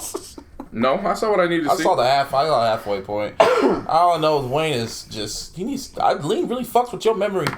All I got from that is when I listened to it, I watched his Drink Champs interview, and then I listened to this album. I just came to realize Wayne literally lives. He peaked after Carter 3, in my opinion. What we saw in Carter 3, that was him at his prime, and he was never going to evolve after that. This is who he is. He is literally in his own world, and all he does is skateboard, smoke weed, fuck bitches, and watch ESPN, and records music only for him. And then he releases it when he needs to do his taxes. And that's all I could get from it. I was just like, all right, first you didn't know who the fuck TDE or Quality Control was. All right. And then you didn't know who 21 Savage was. All right. Nah, he thought 21. That ain't the fact he didn't know who 21 Savage was. He thought 21 Savage was 21 different niggas. Yes. And he said it was a dead face. He didn't know Kanye's doing the whole fucking. Which was funny. He had this look on his face when Noriega broke down that Kanye is doing Sunday service, and he's like, Sunday service. And they broke it down, and he had this annoyed look, like, oh my god,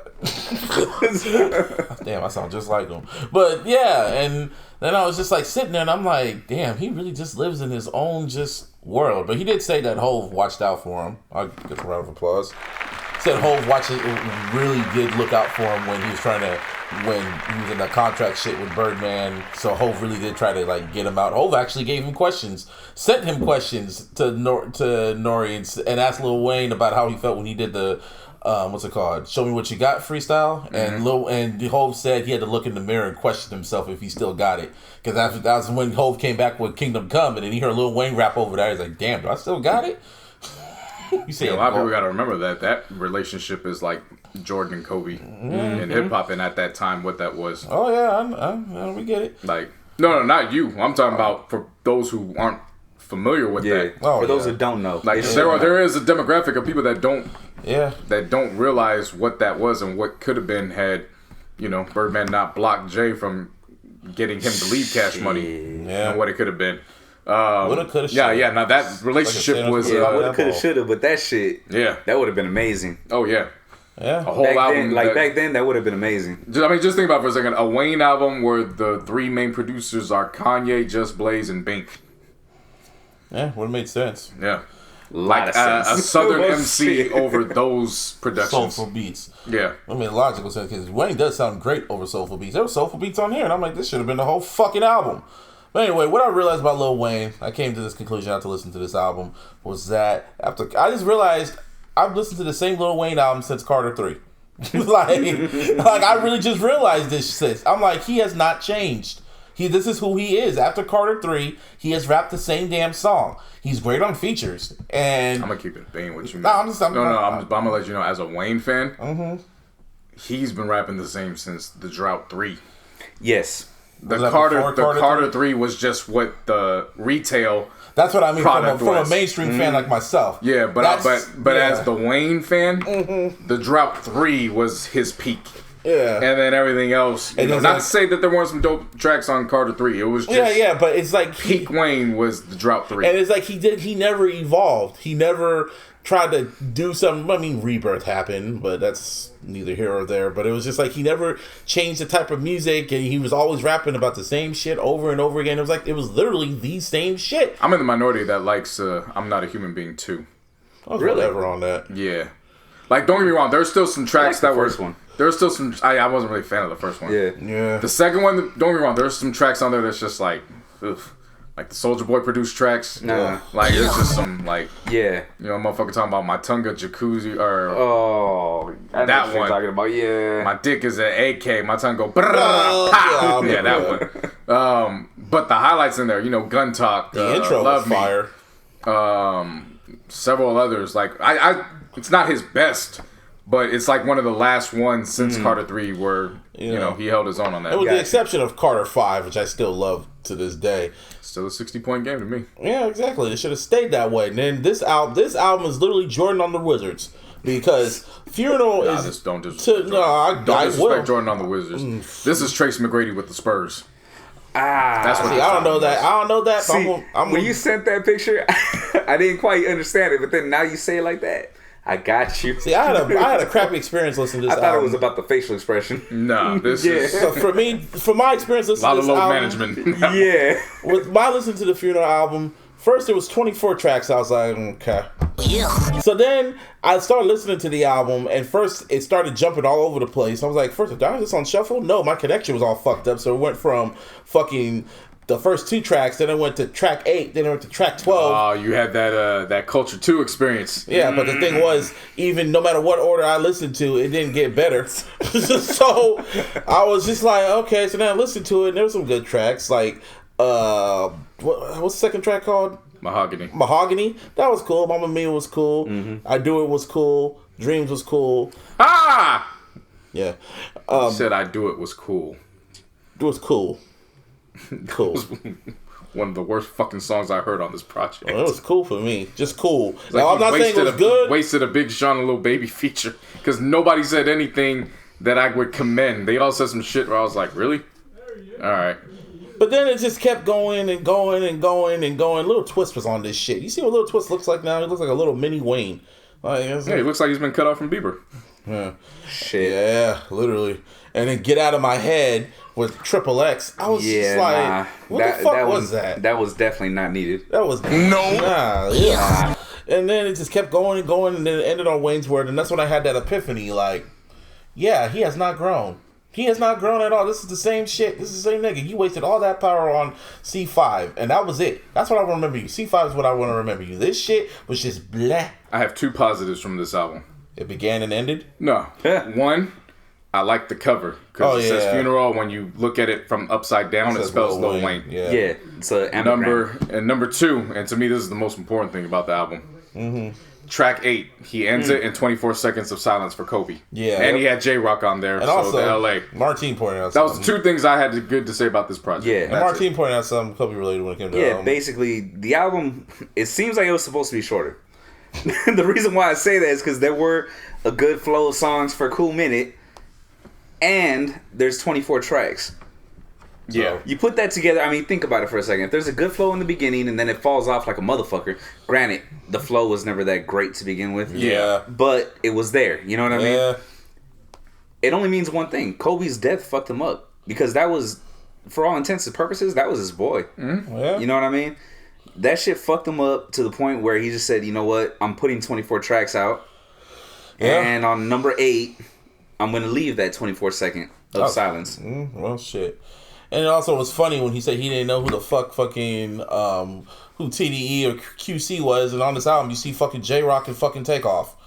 And Lil Baby. And Lil Baby. And I was just like, all right. And then he said some other shit. See, they asked him a question, not on Drink Champs, but I guess it was like a written interview. They asked him, oh, so who are the female rappers that you're listening to? And he's like, well, I sent some female rappers some tracks to be on, but they didn't jump on it. So I just listened to Nicki Minaj. Yep. And I was like, all right, that's exactly what he said. And I was like, all right. Sometimes I just feel Lil Wayne literally just lives in his own fucking world. He does. He does. Wayne's World. Wayne's World. That's the last track. And they said all he does is skateboard and watch fucking ESPN. And people are all going like, well, he's been doing this since he was 16 years old, so you gotta give him some traction. He can do what the fuck he wants. And I was like, no, he has to stay informed. I remember the Crown interview he did with Elliott Wilson where they asked him about that J. Cole record he did on D6, and he didn't know what record that was. And I'm like, you don't know the record? Like, dude, you put it on your damn album. Like, what? You put it on that mixtape. What? And he probably does so much music, he just doesn't know. Yeah. Or he does so much, so it's easy to forget. That too. Well, he does so much and then only does it just that one time. Yeah. You know what I mean? Like, that's it. He doesn't go back and listen to it. Yeah, he doesn't go back and listen to it, and he just goes back and records something else. I really, truly doubt that he does one takes. Like, there's no fucking way he does one takes. Or, well, not one takes, but, like the punch-in shit. Yeah. Yeah. Oh, he just does it live. Yeah. Say it that way. Yeah, that's what I mean, yeah. He does the writing session, and when I say writing, and of course, for those who don't know, Wayne doesn't write, so he's doing everything off the top, but it's not a freestyle. Yeah, he's coming up with it as he goes. It's like partial. That's why I call it live. Like it's a live experience. Right. In his prime, again, this goes back to the fact it's just in his prime, he was throwing them out there like hotcakes. Like it was easy. Like you wouldn't question it because he was at his prime. He was at his peak. But then now he's not Optimus Prime anymore. Nope. I think he did. He ain't even prime rib. After 2000, this is what I was talking about with Tom Brady. Case closed. I mean, I guess. Nah. I know what he's trying to say. I know exactly. You know what I'm saying. Yeah. Tom Brady got to the playoffs. Lil Wayne, this motherfucker ain't even making it to 3 wins. But remember what I was saying about how I don't want to see him drop off like that? Yeah, but this ain't Tom Brady. This is what I'm saying. This is what I don't want to see from Tom Brady. Oh, well, I have more. Let's put it this way. I have more faith in Tom Brady than I did with this. Before C5, Lil Wayne was dropping duds. I mean, I like the Free Reezy album. JC don't. I was cool. But everything else, D6, No Ceilings 2, just the unnecessary mixtapes where he's trying to recreate mixtape Wheezy. Just it's just not there. And it's just like, as of right now, after this album, I'm like, in this new decade, I do not want to hear another Lil Wayne album unless it's, like you said, with another producer like a Manny Fresh or a Kanye or someone that has him sit there and focus, because this shit was not focused. I remember even after the interview with Crown with Elliott Wilson, he said flat out on C5 he didn't know what was even on the album. He had what's his name, Mac Main sequence the album, which also was the reason why when the C5 sessions came out, there were tracks on there that were better than on the actual album. So he didn't even know what was on there. So I'm like, he probably didn't know what was on this shit. And I'll be honest, man. To me, this shit sounded like he was rapping just to rap. Just you know what I mean? He had nothing else to do. Just on some mixtape type shit. Yeah, you know what I'm saying? Because the beats sound horrible. Not all of them. Not all of them, man. There were some that were When I say the beats sound horrible, I'm talking about as a whole. When you factor in the sequence, tracks to get to other tracks, these weren't good. That's what, like, I really truly feel, man, if he has like a producer who could like actually help him make a song. Like a legit, you know what I mean? Like an actual song. The Carter 3 session. Carter 3 era. Or how he was with Drake. As of right now, I want to hear Wayne on fucking features, and that's it. I'm not want to hear another project from him, because it's going to be the same shit. This shit. I mean, I'll stick by what I said, man. I want to hear him and Manny Fresh do an album together. If that doesn't happen, everything else, I'll listen to it, but I ain't going to put too much into it. Yeah, whatever. Just put him in the studio with Kanye. Honestly, fuck it. Why not? That's what I mean, yeah. Like, for real. A focused Kanye. You put him in the studio with Kanye, it can't be much worse than this. That's 7 tracks. Saying. It'll be 7 or 8 or 10 tracks, and you will get the very best out of Lil Wayne. It'll take a while. We might get some other little crappy albums that come out with it, but mixtapes. Because that's what happened with Daytona. The whole Wyoming session was about Daytona, and what blossomed out of Daytona was Kids See Ghosts, Yay, keep the same energy and shit, and Nasir. Hey, man. If that happens again, fuck it. The only reason why I listened to this is because my boy Russ was like, you got to listen to these bars because they are garbage. And I was like, all right.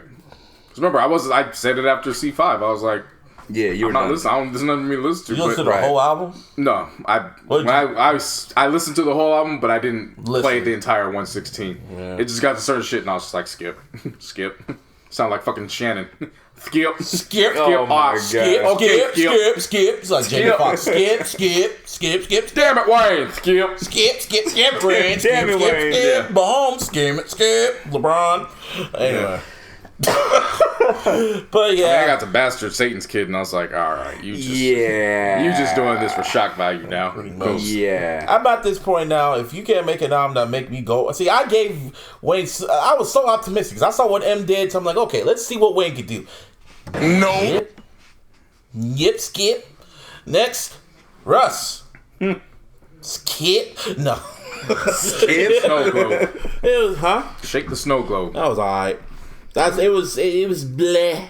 That's a definition of bleh to me. Not bad or good. It was just bleh. Yeah, it was right down the middle. Yeah, it was there.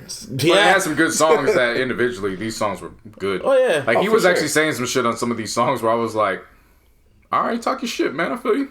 I see you. Okay, cool. Yeah, the what's it called? His flow on Guess What was cool. I like the nighttime interlude. Yeah, nighttime interlude, but I think it was either Can't Go On or Asshole when he was talking about. That was cool. There was a part in the verse where he was basically saying like, blogs kept hating on me. They don't understand. That was they don't understand how I was. Yeah, they don't understand what I'm doing. But every time I do a show, they keep talking about how nobody listens to me and shit like that. So yeah. It's like, yeah, talk your shit. All right. And then the track 10, I Thought You Got Me, was fucking Benny the Butcher. Benny though. I was like, okay, so you can rap over soulful beats. I'm like, okay, good. Like, real. I kept telling you, Benny in that interview kept saying, he's like, I look at myself as the rapper's Drake, the underground Drake. And he fit right on the track too. It was flow. I'm like, okay, I want to hear him. I want to hear him on more beats like that. Something that he can venture out, not too gritty, not too soulful, but cool. But the whole album as a whole, it was bleh. Good tracks. Won't go back to it as a whole. Maybe a few tracks, but other than that, and I wanted to like it too because I like Rush's like the arrogant side of him. Just like I like how he could talk shit and back it up with the plaques and everything. So I wanted to like it, but then it was just like, it just wasn't for me. So yeah, songs just started sounding the same after a while. Yeah. So it would be like he get you with those type of bars where you're anticipating certain things. Yeah. But he would just completely switch it up. So even though when I'm saying switch it up, he would switch up the topics, but the production would still kind of linger on from what happened before. Yeah. Right, so it's like you got two different topics, but these productions sound the same. So now I'm like kind of still like, all right. Well, I mean, I like this. Was his first album and shit. There's Really a Wolf. Yeah. I've been listening to him since then, not heavily, but like I'll listen to it. You know what I mean? Give it a shot. Honestly, there was those few songs you guys mentioned. Guess What? Nighttime Interlude. Asshole's cool. Mm-hmm. I Thought You Got Me. Fucking, but Best on Earth. I fucking love that song, man. I mean, I know it's just a single. It's been out forever and shit. But like, I still fuck with that song. Other than that, bleh. Yeah. I mean, I can't even say that a Devin feature would save a track. You know what I mean? I don't really care. Devin Duke popped up, and I was like, oh, there you go. It's on here. All right, well, next. Yeah. Skip. Yeah. Skip. Yeah, it was one of those ones where I liked the songs that I liked them, and then everything else is kind of like, skip. Right. Aubrey dropped something in the middle of the fucking night, same time as Dwayne. That song with him in Future, Desires. It was just dropped it on SoundCloud too. I like that. Dropped it right on SoundCloud the same day as Wayne. That's why I was kind of like, that's interesting. Yeah, they should have let off with that one. But of course, that was the one that leaked out a little while ago. And he literally said leak. He called it the leak. I was like, I see what you did, Aubrey. I like that one though. That was cool. Between them. Luke James, he dropped a project To Feel Love/D. 9 tracks, 32 minutes. It's good. It's just in time for Valentine's Day good.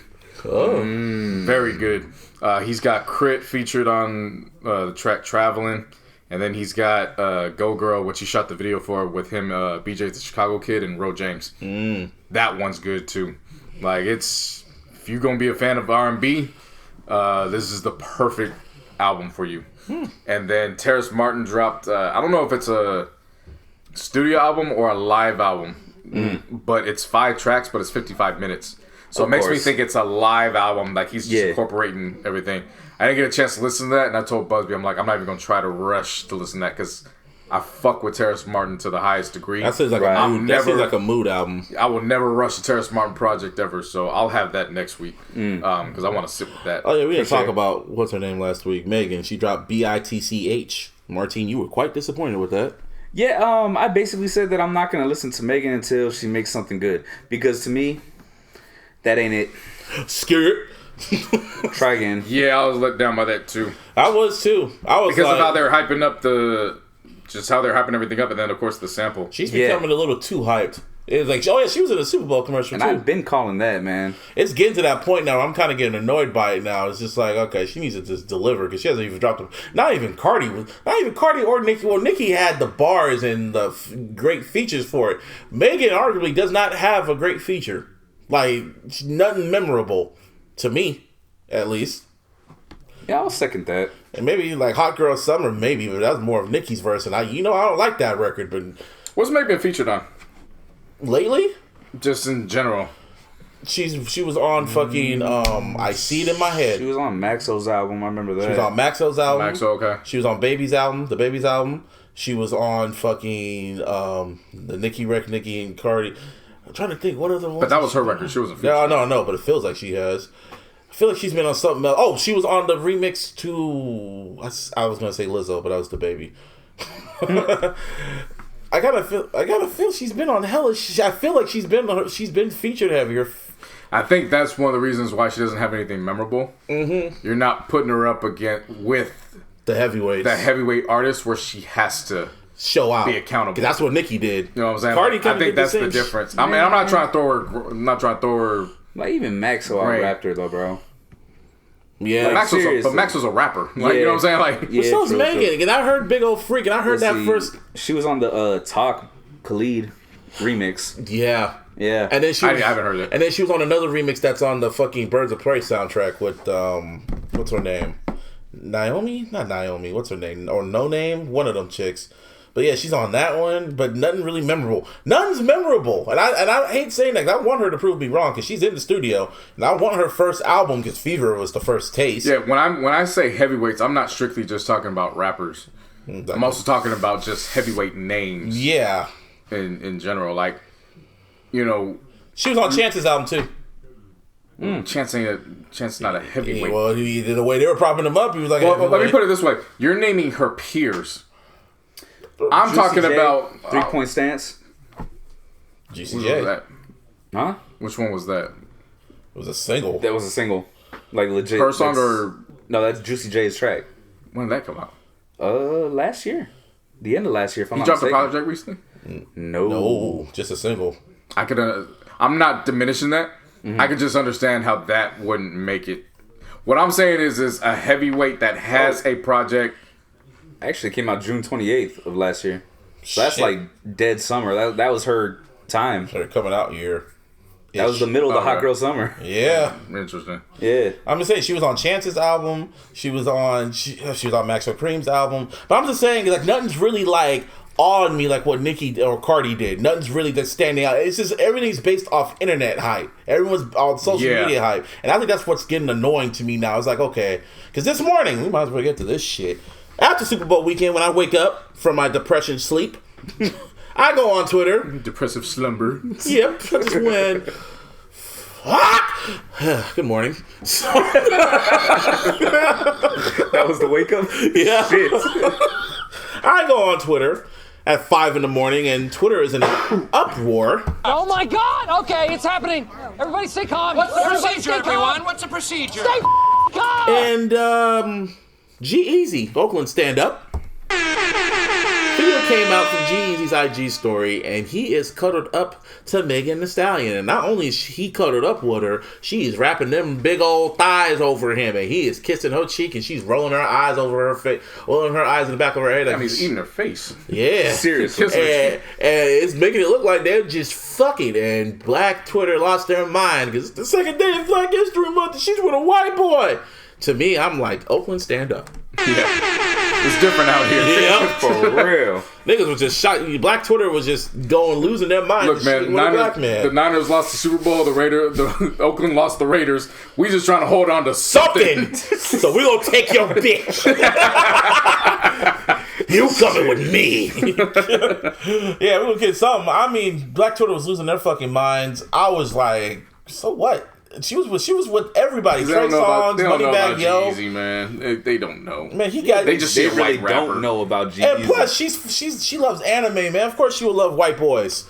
So it's just like whatever. How does that correlate? I'm just curious. Yeah, what I'm saying is they don't know about G-Eazy the person. Oh, yeah. Like Bay Area folk know about G-Eazy the person. Like he's not somebody that's trying to fit in with the hip hop community out here at all. He was raised out here. Yes. And he comes from base language. Like that's what it is. He was birthed through hyphy, man. Yeah. Black Twitter trying to make fun of this is the music G-Eazy made. I'm like, so you guys won't fucking with No Limit? All right. Because I guess the Black Twitter, they just feel that's a Cardi B record. Yeah. Yeah. Wrong. No, he said Rocky made the song. No, that's a Juicy J record. Yeah. No, that's a French Montana record. No, still wrong. Like, yeah, garbage. And then when you hear G-Eazy over that hook, every time you hear him on that hook, that's his biggest record. Like, what the fuck? Oh yeah, well, he was with Hazley, right? Halsey? Yeah. Oh, side note on Halsey. Did you see that video of what Halsey? Well, this whole thing is now starting to make sense on why she reacted that way. Oh man, if y'all don't know, it was during the Super Bowl weekend. She was performing, and she was just, in a trance. She was all performing. And all of a sudden, you hear someone just go G-Eazy, and then she just gets bucked. Say, who the fuck said G-Eazy? It's like pinky shit. Yeah, like, who the fuck said G-Eazy? Who the fuck said that? You say that? You fucking do that shit? Get the fuck out of here, motherfucker! She just went bad. It was like she just got done performing the track she did for Post Malone. Yeah. She was still in that headspace. And somebody brought him up and she just like went ballistic. She just went blacked out on the fan. Wow. And then she had everyone said, fuck that guy. Fuck that guy. I was Seriously? like, yeah, she went buck. Yeah, she was. I knew they were together. I knew they broke up. I didn't know how bad the situation was. No, I don't think it's bad. Like, it's just a fan that tried to like disrupt her performance because you could tell she was in like her Jana Alco Zen moment. And then someone just tried to fuck up her energy. They took her all the way out, and she was like, "Well, if you want to get down with the fuck shit, let's go." Yeah, she was like, "Who the fuck said G-Eazy?" Like her voice got all deep. Who the fuck said G-Eazy? Got all deep and shit. And then after that, I was like, "I'm gonna listen to your album now. I'm gonna really listen to it. Album of the year."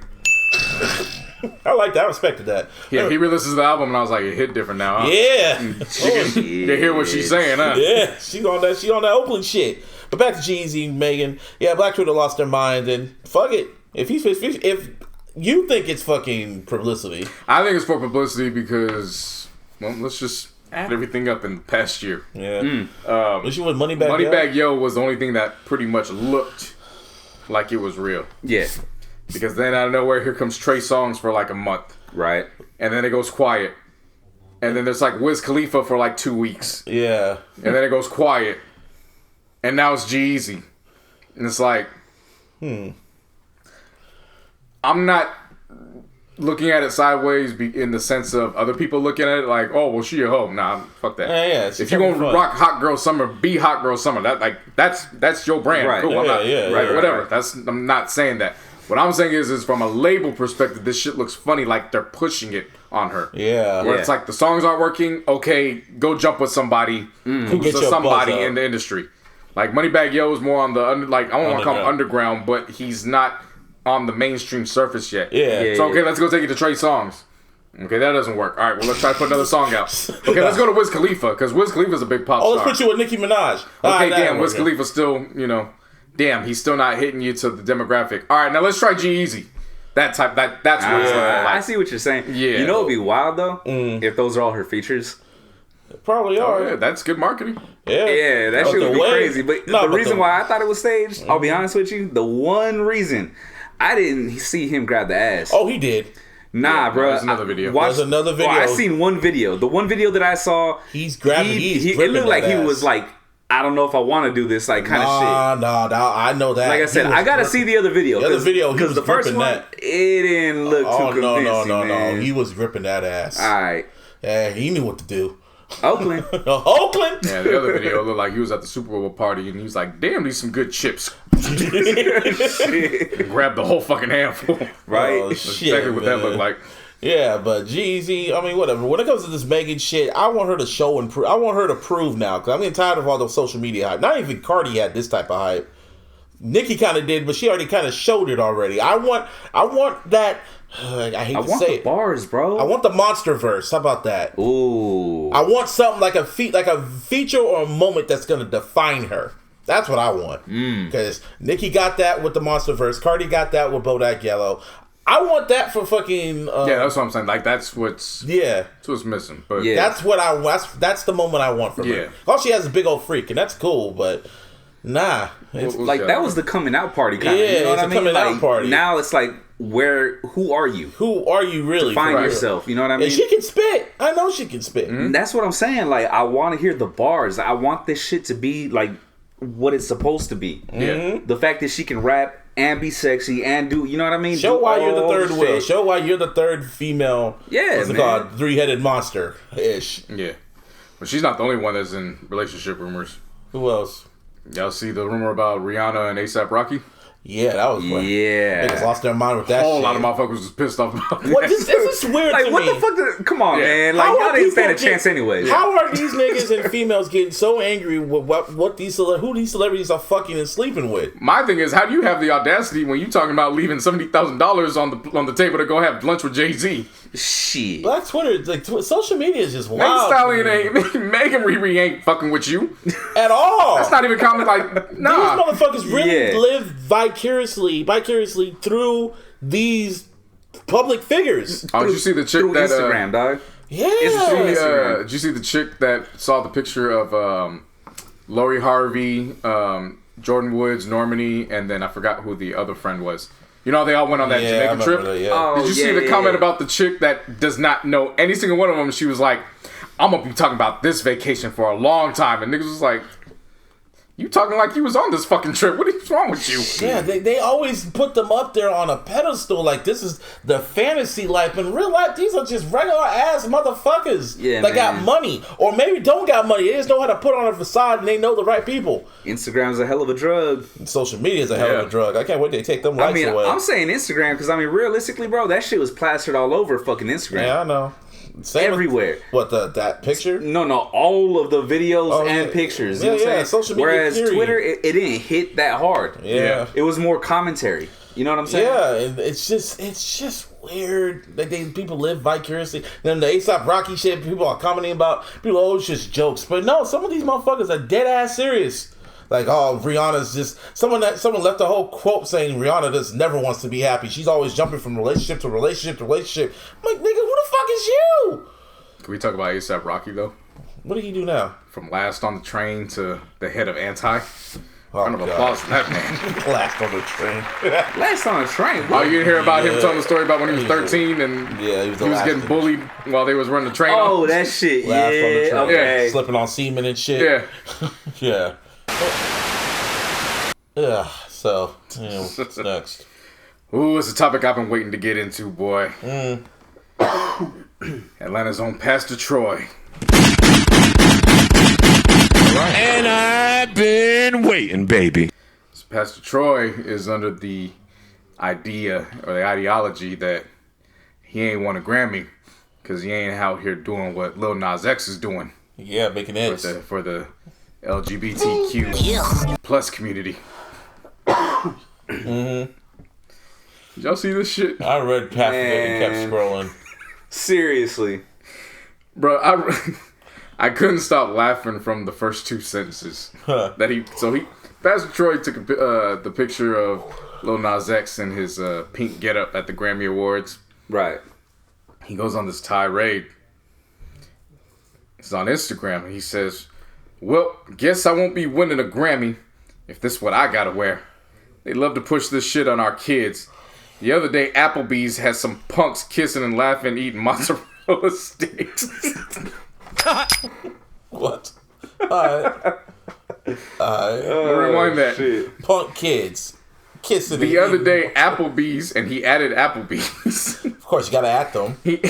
The other day, Applebee's had some punks kissing and laughing, eating mozzarella sticks. So you just gave Lil Nas X a fucking bag with Applebee's. The disgust he had for these mozzarella sticks You ever gone to Applebee's? Mozzarella sticks is one of the best things on the fucking menu at Applebee's. Seriously, man. He said, first thing my 14-year-old son said was, fuck Applebee's. Oh, shit. Yo, saying fuck Applebee's for being mad that people who are homosexual eating at Applebee's is some of the funniest shit for real. you can read at any point. That's southern. Oh, it gets better. And it brought a joy to my heart. Brought a tear to your... Oh, wow. He said it brought joy to my heart. Being hateful, huh? He sees it. Their agenda to take the masculinity from men, black men especially.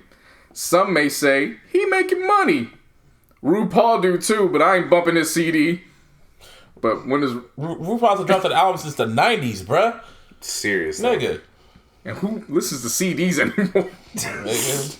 Everybody, you just download the shit on your phone. Yeah, we've been talking about this for a minute now. Like, everybody streams shit. Yeah, old trapped in the 90s ass nigga. Integrity is priceless. Y'all better open that third eye and let your sons know what is real, or they ass gonna be headed down that old town road for real. PT, they gonna ride till they can't. Alright. Damn. Why are you mad at Applebee's? First you were mad you didn't win a Grammy, and then it just turned into Applebee's. You just gave Lil Nas X a fucking mad bag. at Lil Nas X. Why are you upset at Applebee's for just serving customers? Lil Nas X got a damn Super Bowl commercial. Like, the fuck? With his #1 hit song. Yeah. Seriously. Like, come on, bro. One he won a Grammy for. And just for that, he's about to get another bag from Applebee's because you just had to fucking tag Applebee's to let them know this. Oh, did you see Lil Nas X trolling on all this? Oh, I saw that. That was beautiful. Yeah, did you see it, Martin? Nah.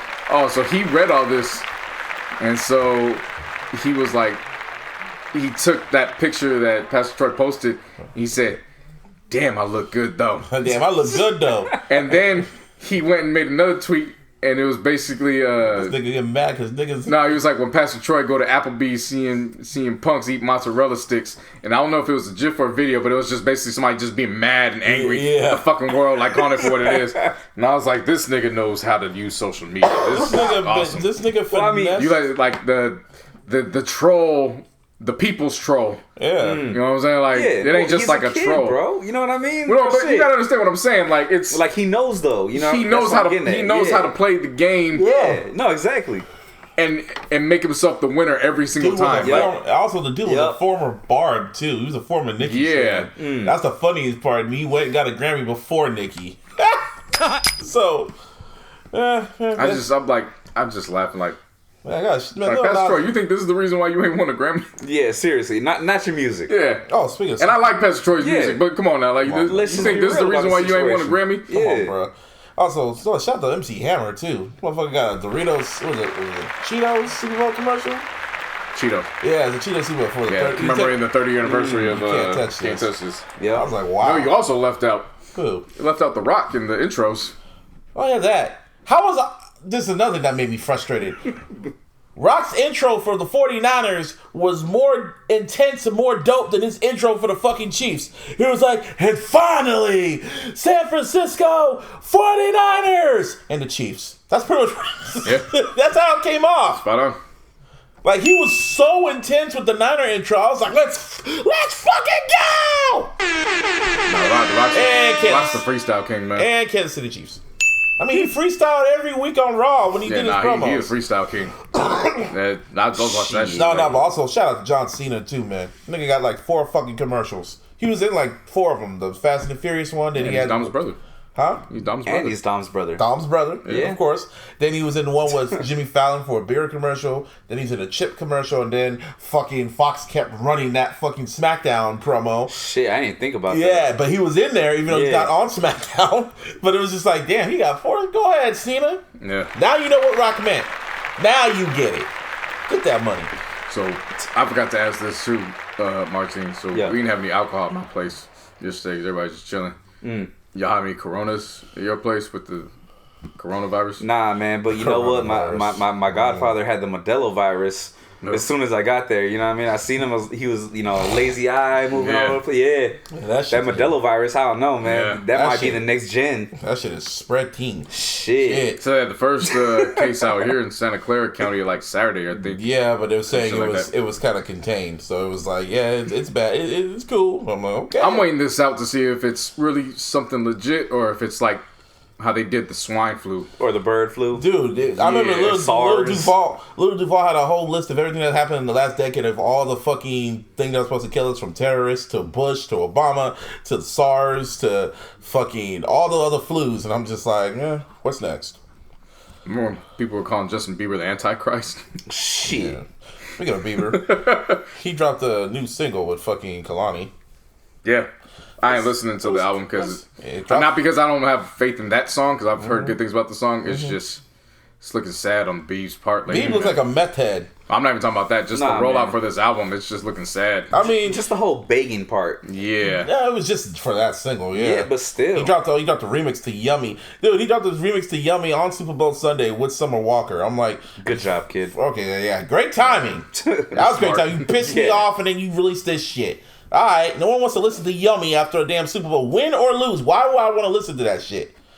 Come on, Bieber. You're smarter than this. I've kind of been watching this documentary too on YouTube. That's how I'm kind of looking at him, and I'm like, he looks really just messed out. That's what he looks like. He's on drugs. Him and his wife. And Gronk.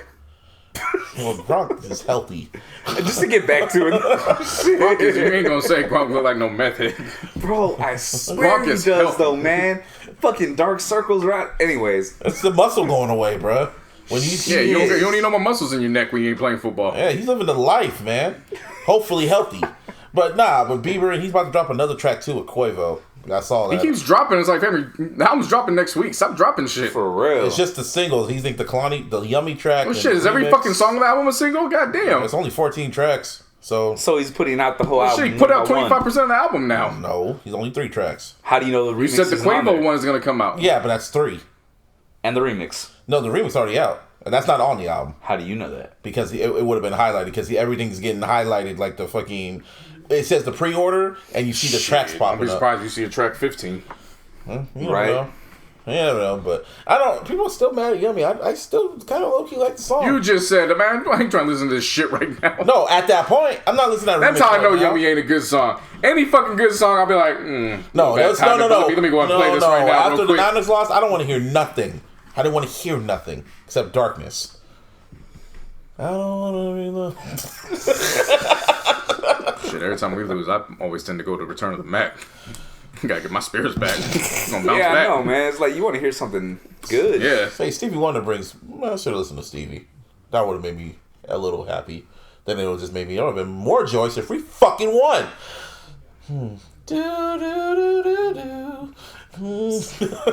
Oh, P. Diddy and Mace. We didn't talk about that shit. I was just about to say you should just listen to Mace. Hey. And then you just steamrolled and said, fuck you. Yeah. Pulled a fucking Kyle Shanahan. After that speech. Fucked up my game plan. After that speech that Diddy said at the Grammy shit, I knew that was bullshit. Mace just comes in like. And I've been waiting. Now, you know what made that even more funny? Was the fact that we were all on like all our posts. We were on the Kobe morning. We gotta appreciate our legends, man. We gotta tell each other we love each other. Puff goes up on stage and gives his speech. Mace came out here like, hold up, motherfucker. Hang on, nigga.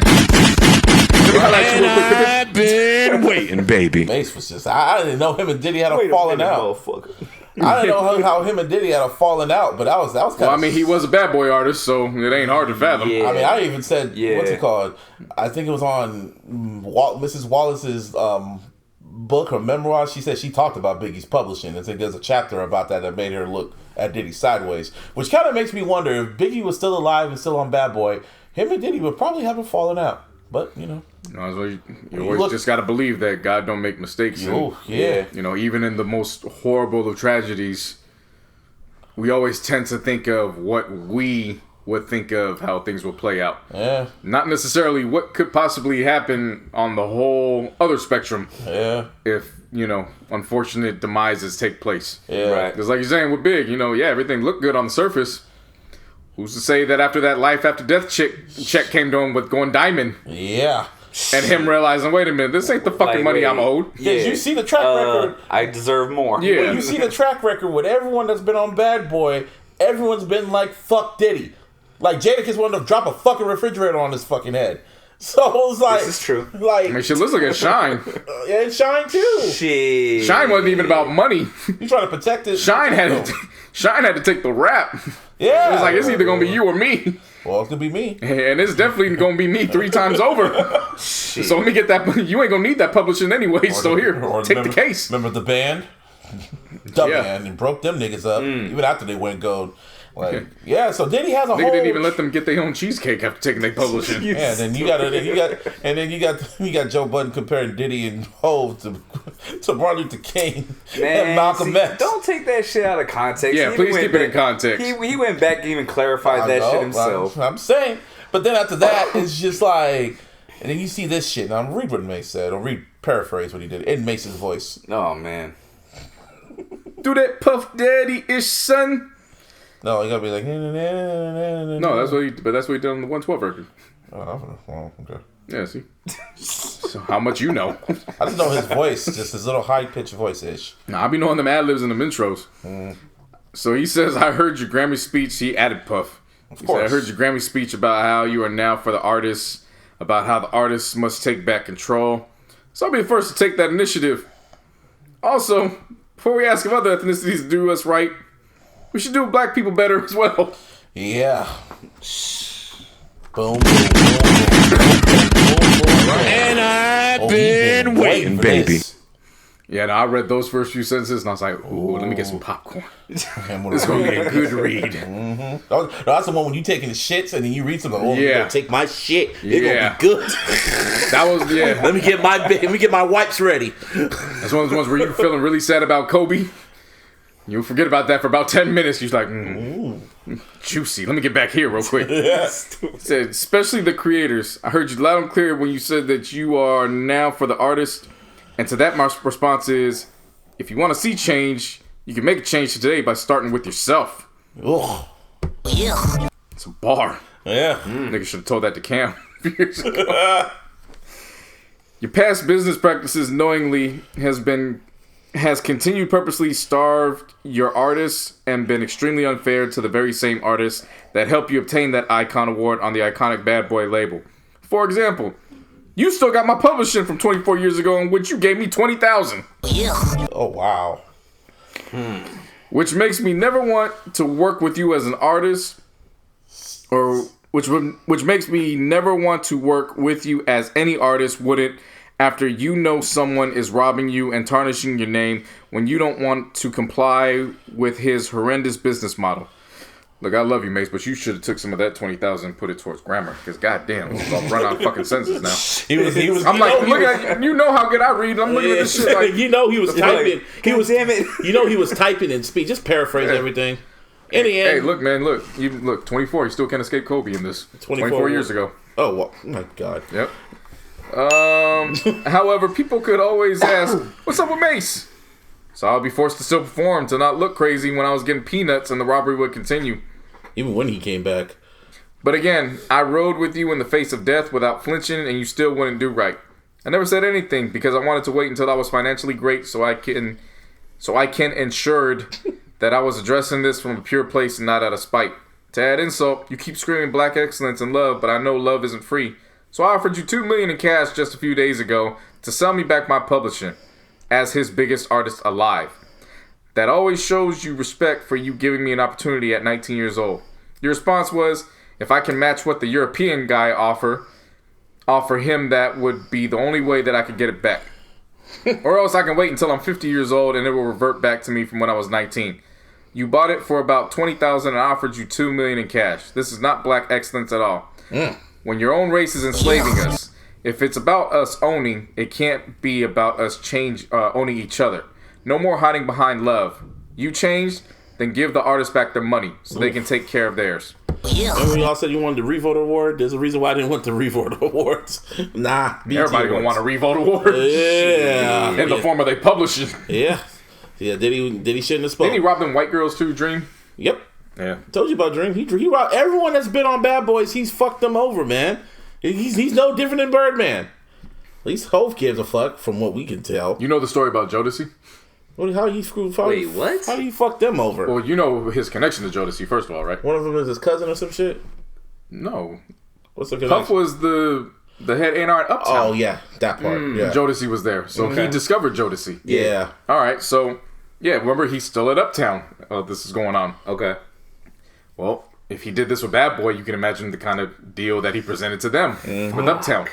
Because after what's the second album? Diary of a Mad Band. I think that's the one for Jodeci. Anyways, after that album took place, they were pissed off with him because they like, where the fuck's the money at? They got so mad at him that they went to the West Coast and talked to Suge, and Suge started managing them for a little while. That's how mad they got with Puff and all this shit. That's why if you look at Murder Was the Case, All Eyes on Me, that's why that's their influence on that, because they were like, fuck Puff. We not fucking with him so bad. We gonna switch over to the coast. There's a reason why Pac said, fuck Bad Boy as a staff record label and as a motherfucking crew. Alright. So I mean, Pac don't lie. Oh, Puff gives them back their publishing. He won't until he dies. Yeah, I gotta pull it. I'm gonna say Pac. Or at least split. Just do some splits.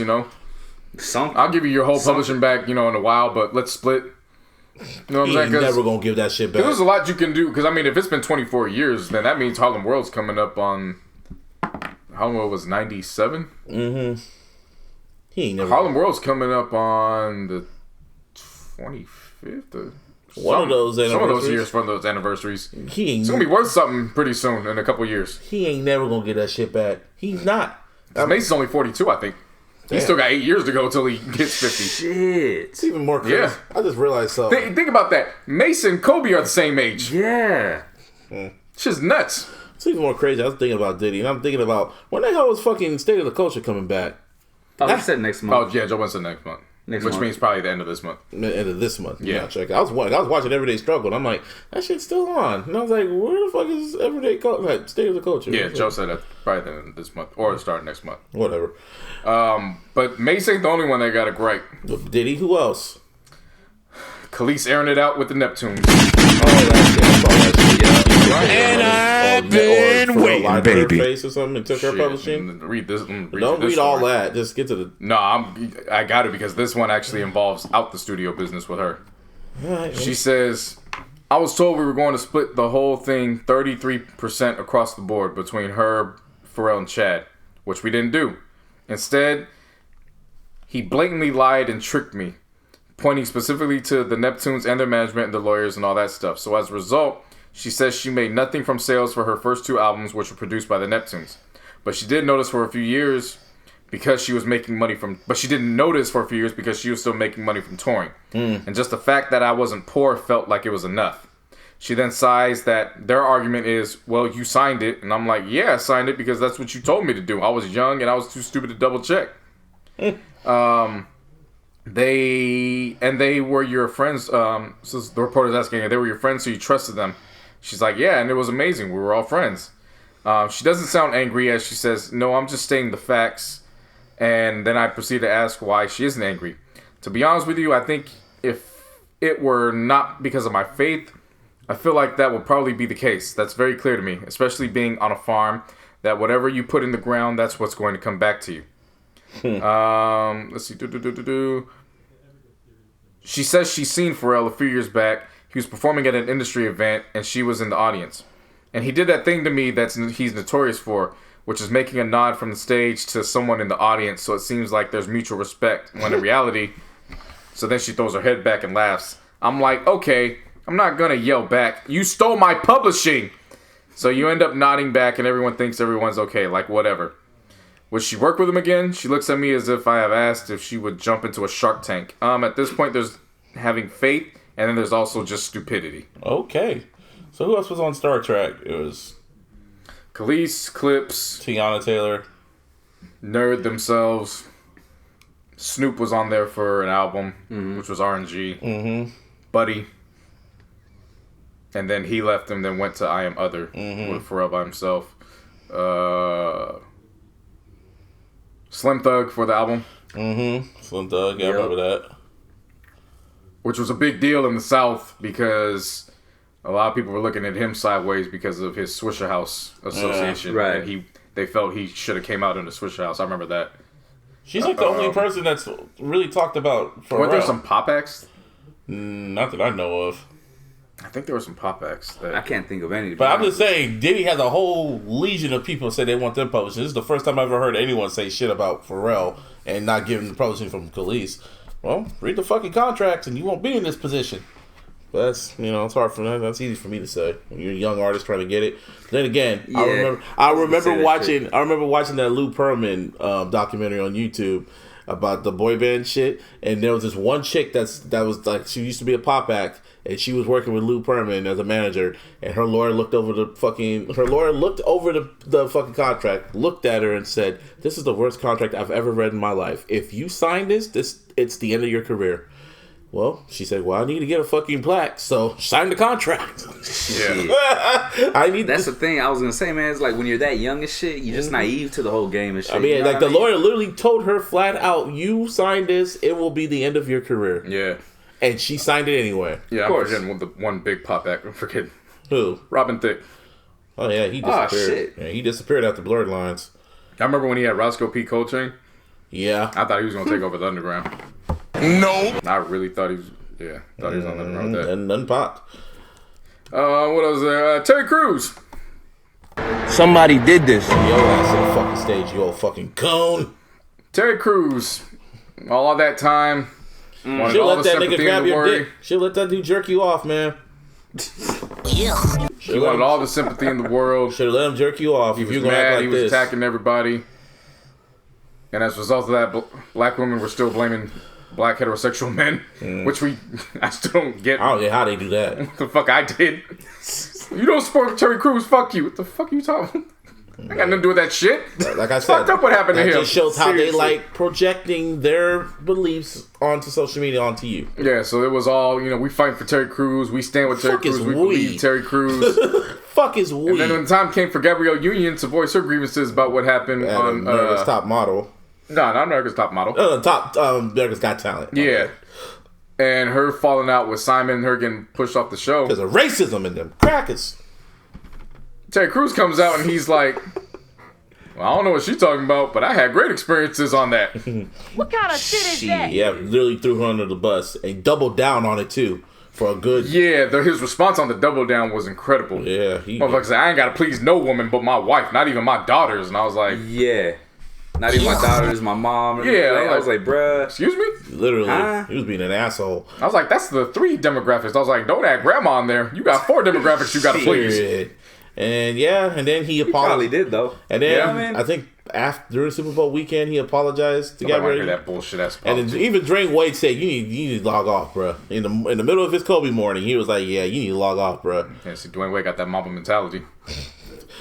Don't fuck with mine. Stay with you. That's gonna be the new. Fuck out of here. You know that's gonna be the new. Only God can judge me now, right? The marathon continues, and I got that Mamba mentality. What's next? I'm telling you, it's that Mamba mentality. Mamba Mondays. Just wait on it. Gang gonna come with it. He gonna do it. That marathon. Put that fucking thought in his mind right now. Yeah. Well, I ain't put it in there. Probably, if he ever listens to this, he gonna be mad. Damn, he figured me out. Right. That was funny. Everyone was really anticipating Game's response, and then I looked on his Instagram, literally looked at it, and I saw the picture of Kobe and what's his name, Nip. Kobe and Nip, and it was a long ass paragraph. Nigga, I'm not reading that shit. Want me to read it? No. I'll grab your phone. Chuck that shit outside the door. Shit. You feel me? Buy me another one. Shit. No. Shit, I'll send Gabby on you. Yeah, I'll take IOU. I'll go last Super Bowl you watch. And I'll sleep like, fuck your phone. Anyway, Power about to come. Last episode of Power is this week. I don't know how to feel. Oh, the Michael Vick shit. We talked about that shit. I was getting to that. Let's get to it now. You went into Power, and I was like, man, we talked about Power. No, but it was just in my mind. I was just realizing the Michael Vick documentary. That shit was fire. First half. The second half is this week, right? And I've been waiting, baby. That shit really brought back memories of Michael Vick, and it really put layers onto his personality and how him and fucking AI literally came from the same hood. And how they painted him as the AI of football, which I did not really make the correlation until I saw the documentary. I was like, holy shit, he really was. 'Cause I remember everyone in hip-hop, especially in Atlanta, were rocking that number 7 jersey. Even when I was watching Bad Boys 2, I saw Martin rocking that number 7 jersey. Everybody and their mama in the South was rocking that Michael Vick jersey. Bro, that jersey was everywhere. Everywhere. Every fucking where. Not just the South. You know what I mean? Yeah, like, he was really revolutionary quarterback. That's where the QB spy came from. It was just like the AI though, you know what I mean? In that sense, like where you saw the number 3, which is like everywhere. You saw the number 7, everywhere. Yeah, I really like the fact that it took a while to get to even him at Virginia Tech. Yeah, they really took a deep dive into him as the person. They went through the family lineage, right?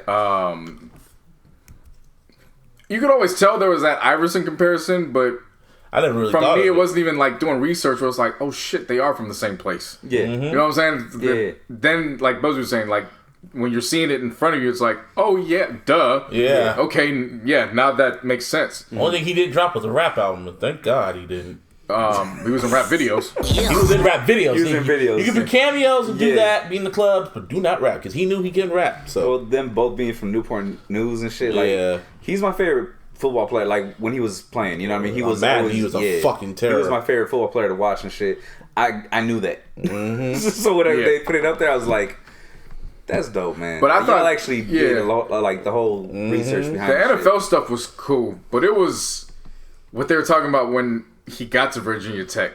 That's what I was fixated on. Where it was he got there and he's like, this is the first time I got to be accountable. Like they banging on doors, waking us up for 6 a.m. workouts and shit. Right. Coach is telling me I got to study the playbook. Like, I don't nigga, what playbook? Do the playbook. Booby Myers, nigga. And then he said something that was really profound. Beaming.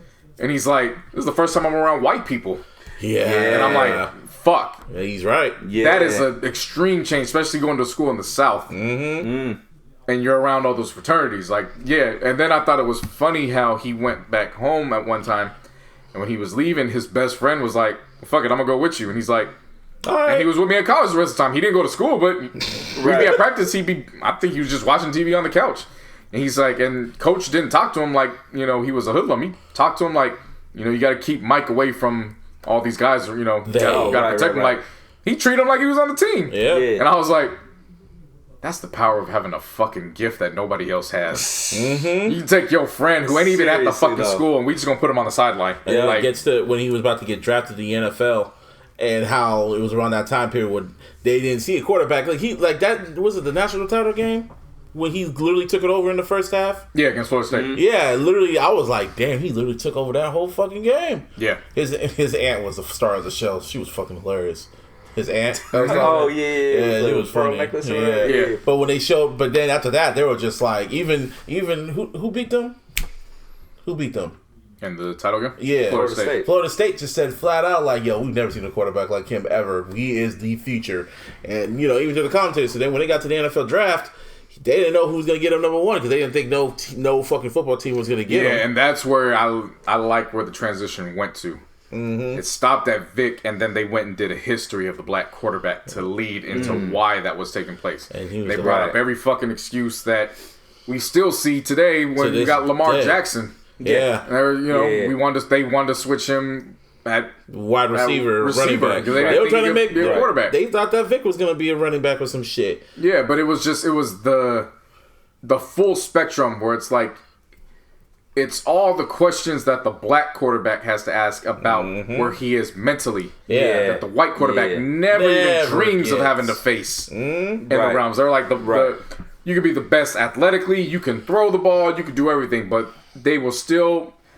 The black quarterback is the only position on that field where his intelligence is held against him. And they'll use it as a weapon. It's almost like they use the athleticism against them. You know what I mean? Yeah, like, he's just such a great athlete.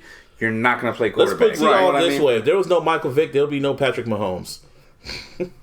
Or Lamar Jackson. Or Colin Kaepernick. Or Russell Wilson. Or who else? The mobile quarterback. The mobile quarterback. Deshaun Watson. The mobile I shouldn't say mobile because you still had Steve Young, and he was mobile too. But in terms of, Vic. I wouldn't even just say the black quarterback because you still had Warren Moon. I would say the black quarterback who was a part of the hip hop culture and was not apologetic for being a part of the hip hop culture. He paved the way for that. Yeah. Because there was, I don't want to disrespect Warren Moon, Super Bowl champion, all that.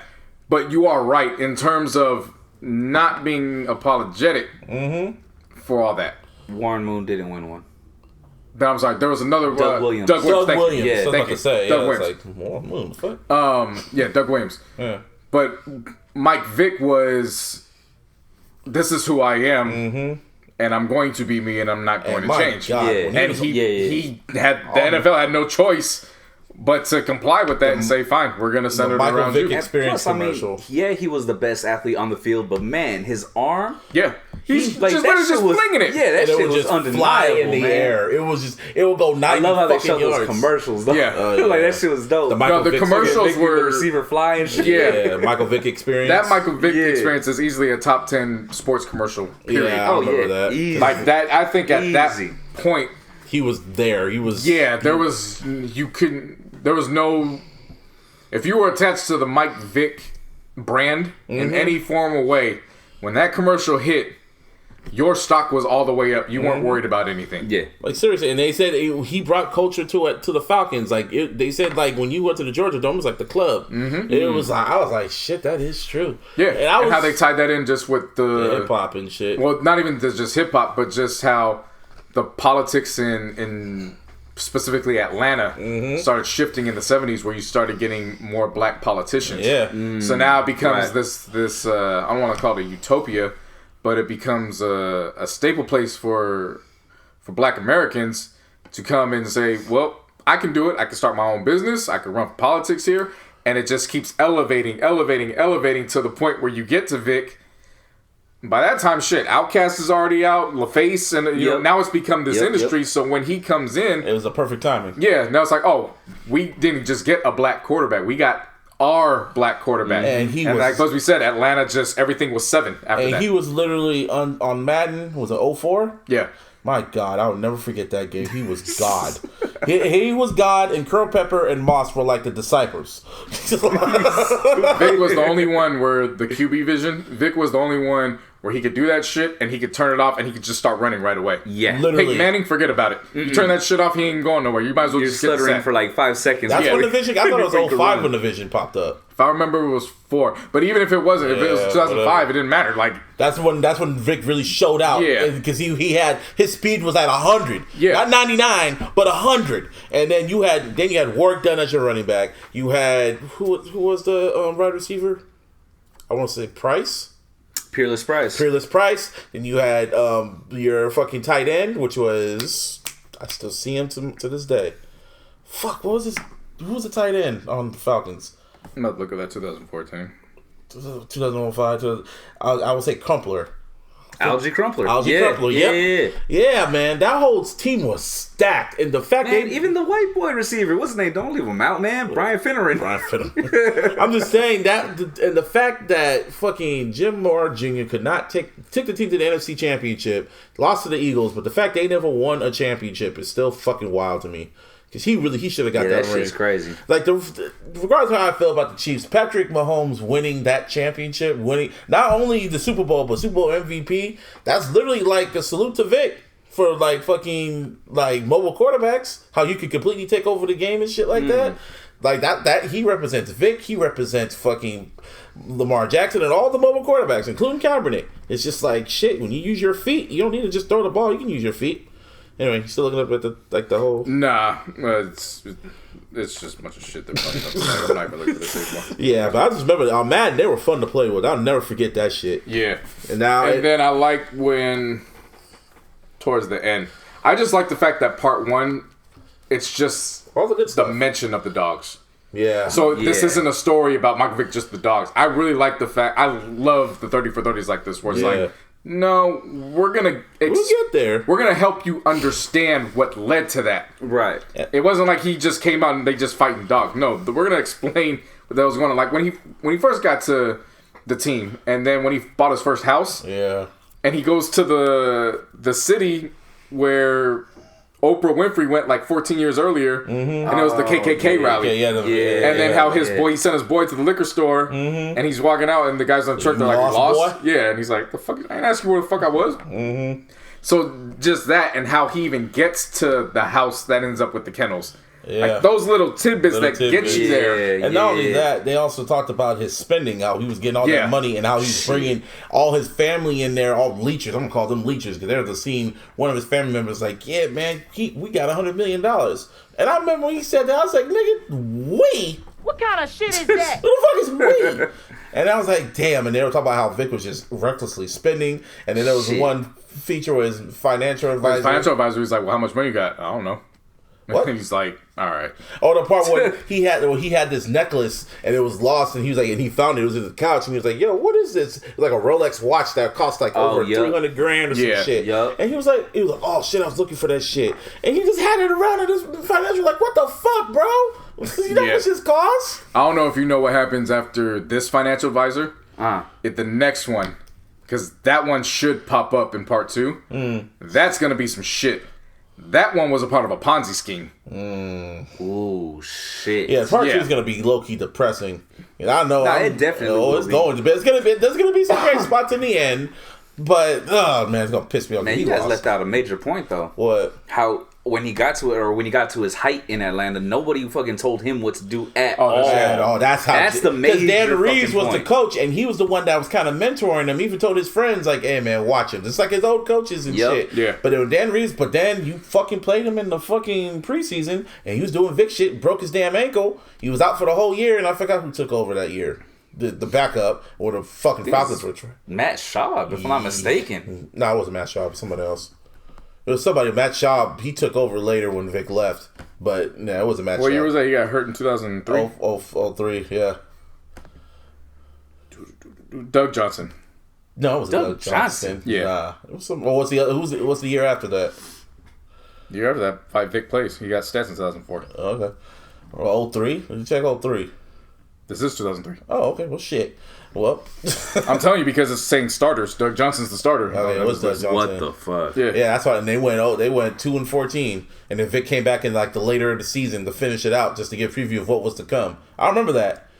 But yeah, and after that, after that, Dan Reeves got fired, and that's when they brought in Jim Mora Jr. And Jim Mora just let him do what the fuck he wanted to do. Nigga didn't read no fucking playbooks. He's like, I know what the fuck. He literally went fucking really. What's his name? Really Beam. Yeah, really. He went full really beaming on it. I have to sing it. Yeah, I feel you. But I mean that shit's just wild though, man. Like seriously, they let him do what he wanted to do. He did whatever the fuck he wanted to do, and that. I'm pretty sure that's going to be the lead-in. You know so what I mean? Right. That's the main. But I mean, you could tell how it ended. It's because of that he found himself in the situation that he did because exactly there was no guidance. Yeah. And not to say, you got to hold Vic's hand all through that and, shower him. But, everybody needs a mentor or two. Got to tell him, hey, you kind of swerving too left. You got to come back right. Sure. Like, steer back this way. Yeah, and that's what... I mean, even his friend, when they figured out that the police officer was sitting across the street for them, not the church. Yeah. He's like, I need to cut it out. And they're like, we just like, all right, cool, you need to cut it out. Like, it's the police telling you to cut it out. Nobody, you know what I'm saying? They just looking at it like, all right, yeah, Nobody whatever. told him no. He's right. like, I got a gift and I can do what the fuck I want. Yeah. And God gave God gonna humble your ass. You gonna find out in part 2 what happened. Well put together though. Like, really well done. Definitely. Yeah, part 2's this week, right? Thursday. Yeah, and also on HBO, they're gonna have the fucking 6-part McDonald's documentary. I got about the Monopoly shit. Yeah. Do you remember you don't know about that, Margie? Well, I mean, I don't know what the fucking shit's about. It's about the Monopoly. It's about the Monopoly that hit the McDonald's Monopoly, and he rigged it so he was winning millions every year. And his friends and families were winning it, and only his friends and family were winning it. Every time I remember, I'm playing Monopoly. Every now and then, I'll get all the game pieces, all the main game pieces, except for Broadway. That's what it was. Every real McDonald's eater. Boardwalk, you mean? Boardwalk, yeah. You get everything in the blue except for Boardwalk until you go to Florida. That's when the Boardwalk start popping up. Yeah. At one section of McDonald's, he was winning all the millions and shit. That's why they don't do the Monopoly shit no more because of that shit.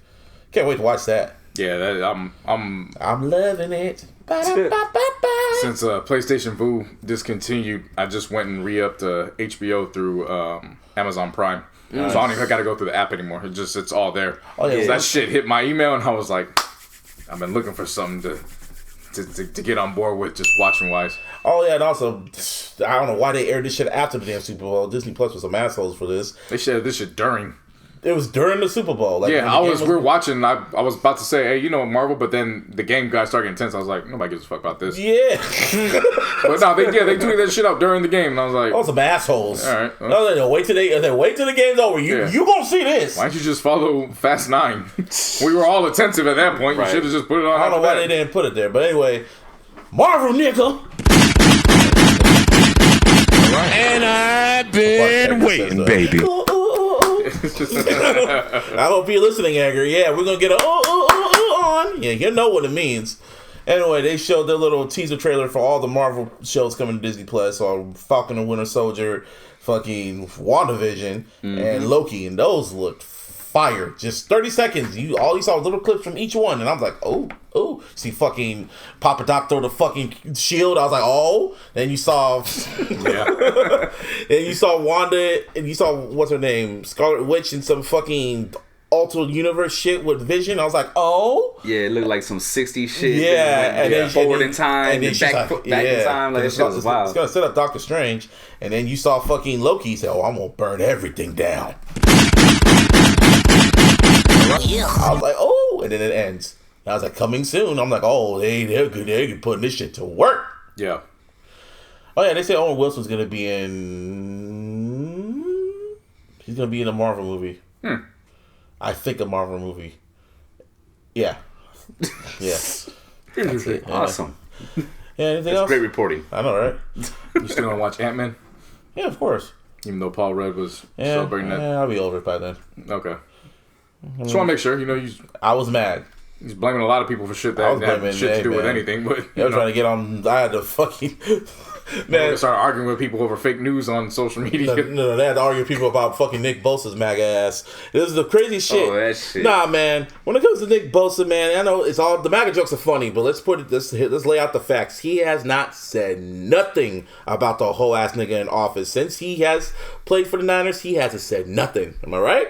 Yeah. He hasn't said nothing. All he does is play the game and just he's pretty chill. Like, yeah. He's extremely chill, bro. Like, chill. It's kind of weird almost scary. Like Aaron Hernandez, kind of crazy. That's fine, but the jokes still gotta fly. I don't know, but for sure that. Oh yeah, but I'm gonna get to that point. So everyone was getting on him for crying because everyone got mad at Nick Bosa because he follows this conservative private account that posts like problematic shit, low-key racist shit, and there was a meme of some shit by Kobe Bryant, like they were making fun of Kobe's death and shit, and they were trying to get on Nick Bosa for following it. He didn't like it, he didn't comment, he didn't say nada. And they tried to put that on Nick Bosa, and I was just like, he hasn't said nothing. I know a bunch of people that follow fucking problematic ass memes, but like, seriously, let's be real. Problematic memes, and it's private. Like, there's a lot of fucking accounts out there like that. Probably your favorites follow it, but all right, whatever. I get it, but he didn't say nothing. And I was like, all right, whatever. So then after the game, everyone was laughing at Nick Bosa for crying after the Super Bowl. Like, oh, I love this fucking this fucking for Black History Month, a racist dude crying and shit. So I laid it out there saying, yo, he hasn't said nothing racist. Like, he hasn't said nothing, he hasn't done nothing, he just played the game, shut the fuck up. Regardless of how you feel, he has not said nothing about his politics. And then someone comes in my mentions, when somebody like that's in the industry is like, okay, this is lies, but I'm gonna let you rock because you're hurt. I'm like, okay. Because I was feeling it, you know me, I was feeling that, okay, link me. And I was like, link me to some shit that he said. So then he tries to send me a screenshot. He sent me the link. It was a screenshot from Bleacher Report saying that he couldn't wait to go to the White House and shit like that. From his mouth, it's like, oh, he couldn't wait to go there, and he's gonna be a Trump supporter no matter what. I was like, So I did my fucking Googles on Twitter, put in the fucking phrase, and all of a sudden it linked to a fucking fake-ass Bleacher Report page.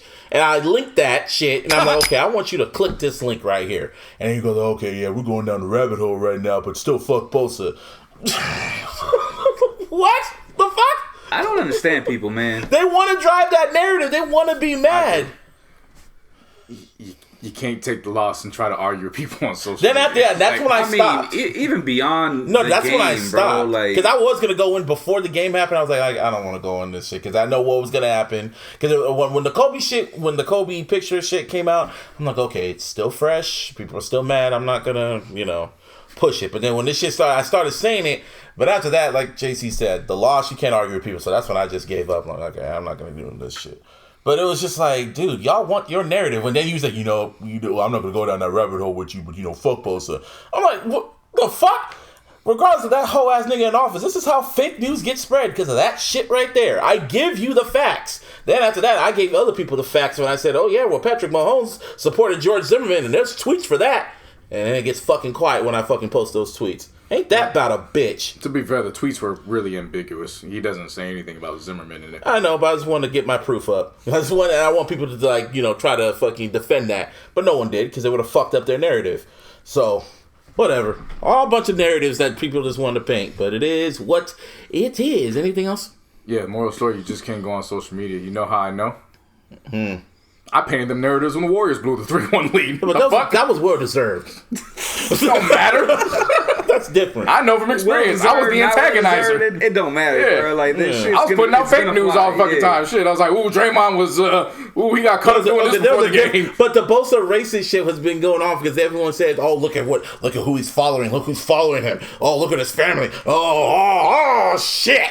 Because the shit's funny. If it wasn't funny, you wouldn't have been joking with me during the game about it. No. I mean, that was funny, but this is like the woke Twitter niggas. No, but you gotta understand, it goes hand in hand. That's what I'm saying. Yeah, I know. When you it's either you're completely against anything that goes with him. Yeah. Because in retrospect, it was comedic, but you still painted the narrative of it when we were watching the game. Watching the game and tweeting is different. I never tweeted it online. I never said it online. No, but what I'm saying is, even by saying the jokes still, they're funny, they're fly, it's still painting a narrative that... Exactly. You were still joking about That's what I'm saying. Too. I know. I get it. Yeah, I know what you mean. But then when you try to... When I say all jokes aside... ghostwriting aside... But see, that's the thing. Racism aside. God. That's the thing. It can never be all jokes aside. Just get away from social media till you can take deep breaths.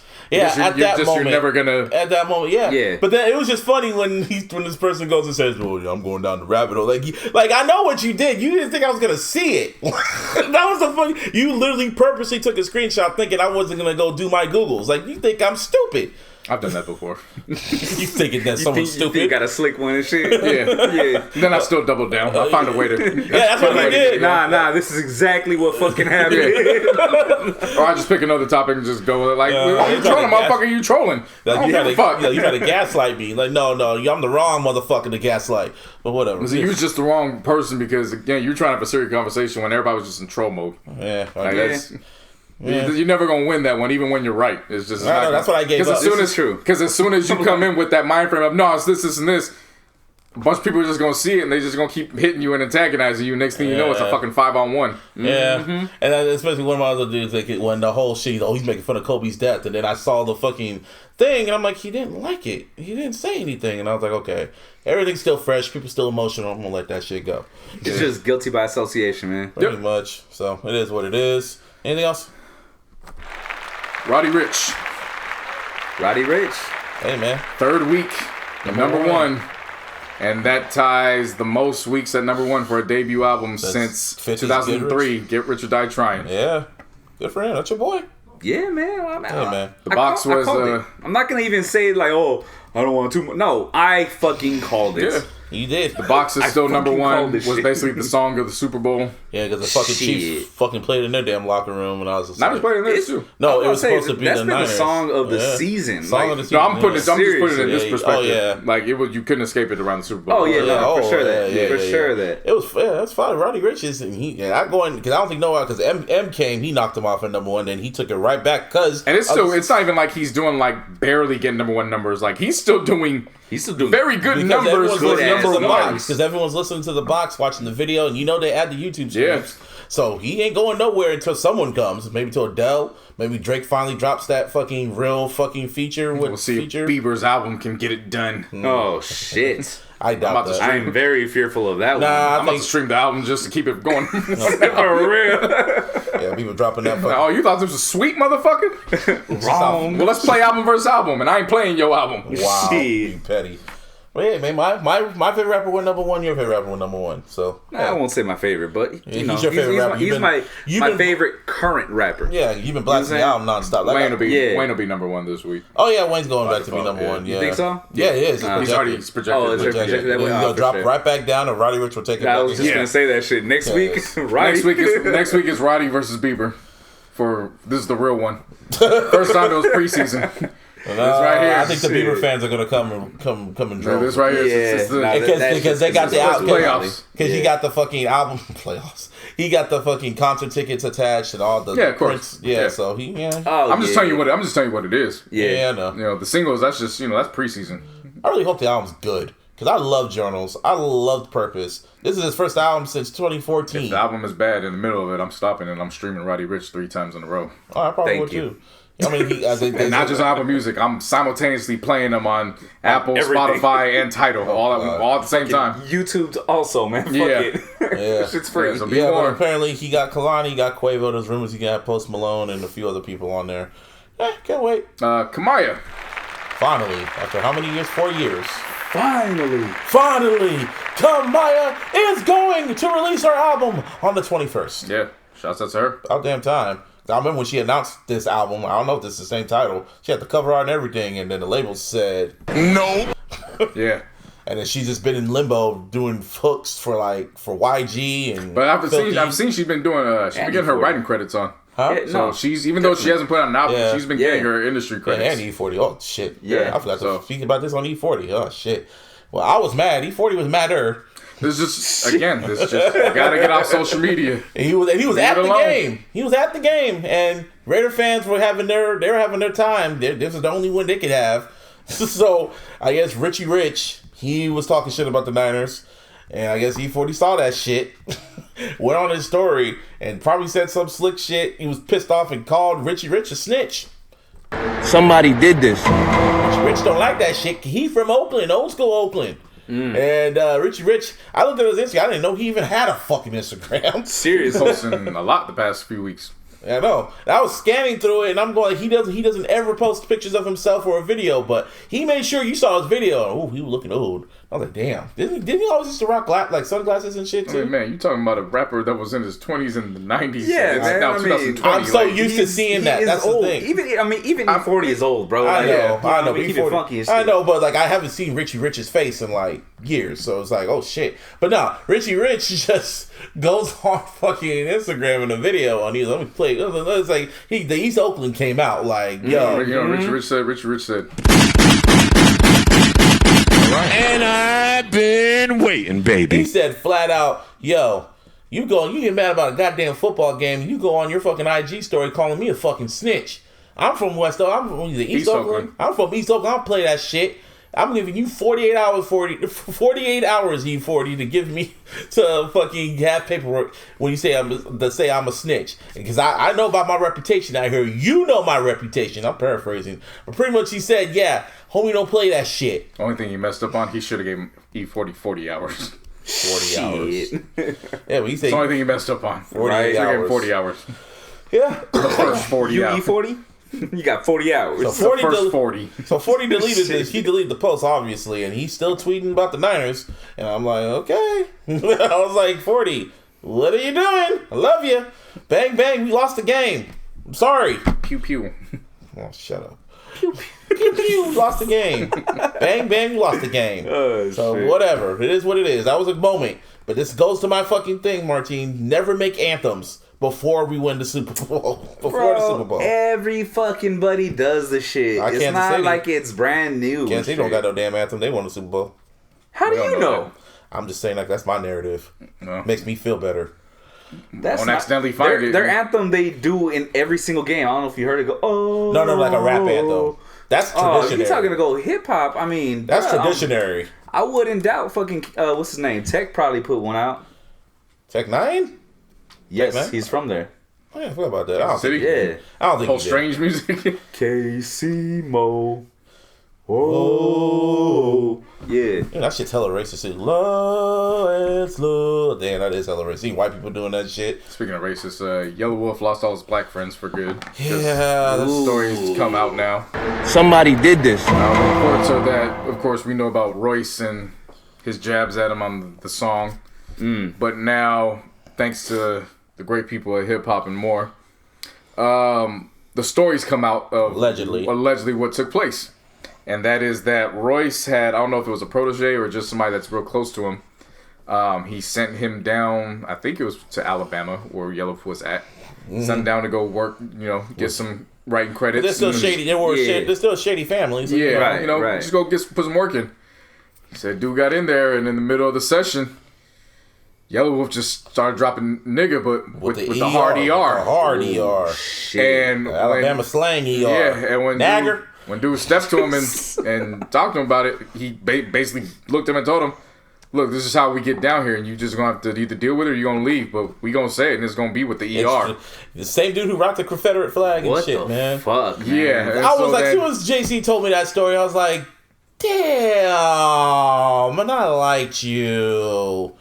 Shit! That's a good thing I was never really a fan. But I liked his raps, and I liked how he spit, and I liked a few of his albums. It's I a good thing I was music. never really a fan. I like trunk music. Somebody gonna like him to the point where it's like, if that's racism, I need that. I need that. Oh, shit. I like that. Racism, I like that. Give me that.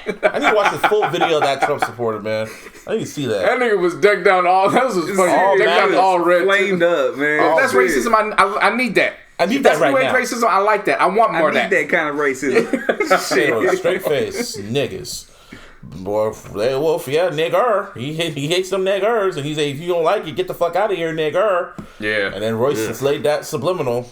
Damn, that sucks. Yeah, that's the story that Hip Hop and More reported on. That's shady. No pun intended. I wouldn't even call it. That is disgusting. He's from Alabama, and he rocked the Confederate shit. So is that should have just told you who he was. Possibly. I mean, oh well, man. I mean, just leaving little breadcrumbs. Little breadcrumbs of racism. Yep. Yeah. So that goes. Sprinkle like crack. Man. Shit. Sprinkle some niggas on them. Anyway, is that it? Looks like it. Man. Unless you guys got anything else.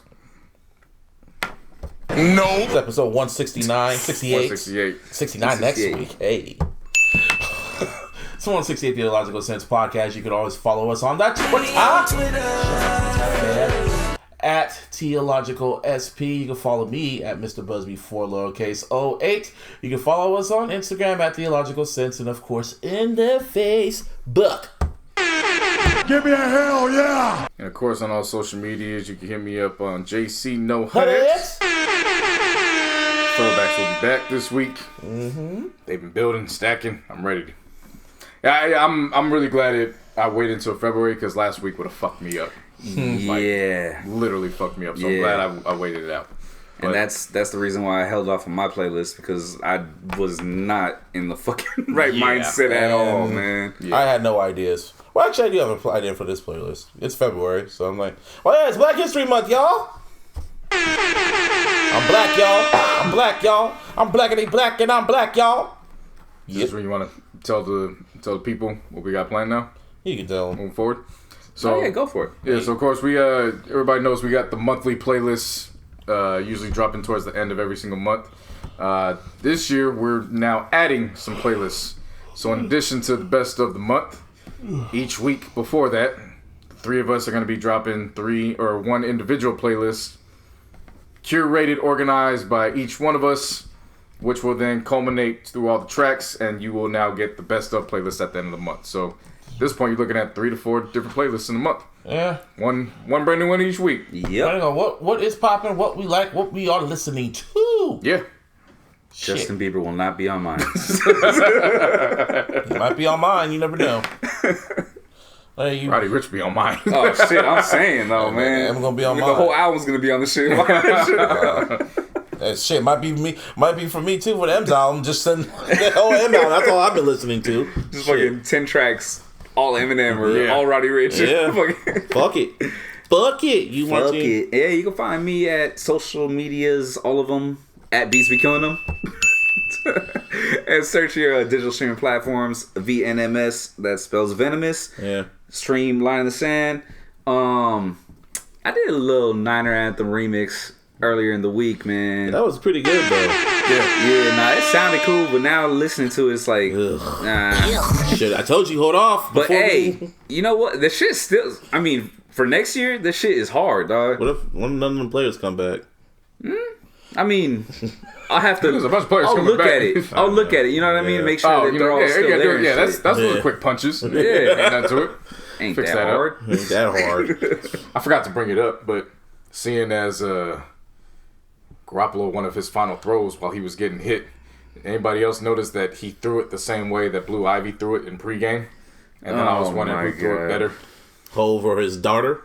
Garoppolo or Blue Ivy. Because they threw it the exact same way. Anyway. You know what the crazy thing is? It looked like a jump shot. You know what I mean? And the only reason why it wasn't completed because he didn't yell Kobe. Anyway, you're supposed to be a Niner fan now. I am, but you gotta laugh at your pain. Hey man, I've been laughing this whole time, dog. Like, when we don't leave, worry, I'm back. I'm back for good. Like we gonna cry after this. I ain't crying shit. Get ready for next season. I'm with Martine. I'm ready to start scouting motherfuckers now, bro. Wow, you all in now, huh? It's that time. Yeah, but I also got to scout for my fantasy team. You know what I'm saying? Wow. So kill two birds with one stone. Hey man, hey, your boy Marquette's on an XFL team. Yeah, he's with Give me a hell yeah! The Seattle. Yeah. Yeah, the Seattle team. Shouts out to him. Whatever the hell their name is. Yeah, whatever. XFL. Like, I don't even know none of the names. Yeah, I don't know. Hey, I'm about to figure it all out. Hey man, I was kind of real. mad, like not just with the Niners loss, but like, hey, no more football. And then I was like, no more national football. Extreme Football League is back. And that's all I'm saying. I'm really hoping for good things for this league. I hope Vince learned his here. lesson. That's all I'm saying. I hope you learned your lesson from last time. Because that's 11 to 12 weeks of football to hold us over till the draft. the playoffs. The draft and the playoffs. Yeah. Right. You know what I'm saying? And then really you're only looking at 1 month of nothing. And then training camp comes and the fix kicks in. It's still baseball, but I know. I really looked at you. You saw the look on my face. I know. It was like, nigga. I mean, it ain't Daytona, nothing, bro. At least it's not You know what I'm Daytona. saying? Exactly. Yeah. It ain't fucking. Oh, you know what I told? Making all lefts. You know what I told Busby last night? I was like, damn, man. Niners lost the Super Bowl. Oakland lost the Raiders. Warriors gone through it. What if it's the Sharks' time? And what if they get done by some miracle in June or whenever the season ends? Look, it ain't gonna happen. Not this year. At least you honest. For sure, not this year. At least you are honest. It's Lil Wayne's funeral. I watch some games. I ain't gonna front and act like I watch them all and shit, but I watch some games. But I get the updates for every single one. Yeah. Is that why tickets are $22? Yes. Me and Larissa were looking at tickets. I was like, damn. Yes. If tickets are cheap, Yes. that means they are trash. I thought it was just for the Devils. It could be that too. But the Sharks. they're not even looking at playoffs. The Sharks ain't looking at playoffs right now. For the Not first right time? now. Woo. Yeah. When's the last time y'all missed the playoffs? Years? Shit. Since like the 90s, bro. Since I was born. Sounds like the Spurs. Spurs on the cusp of missing the playoffs this year. Yeah. Well, shit. Next year. Give me what I want! You hear me, Kyle? Give me what I want! You hear me, John? You're cool, Jed York. You delivered. We out this bitch. Peace. Kobe.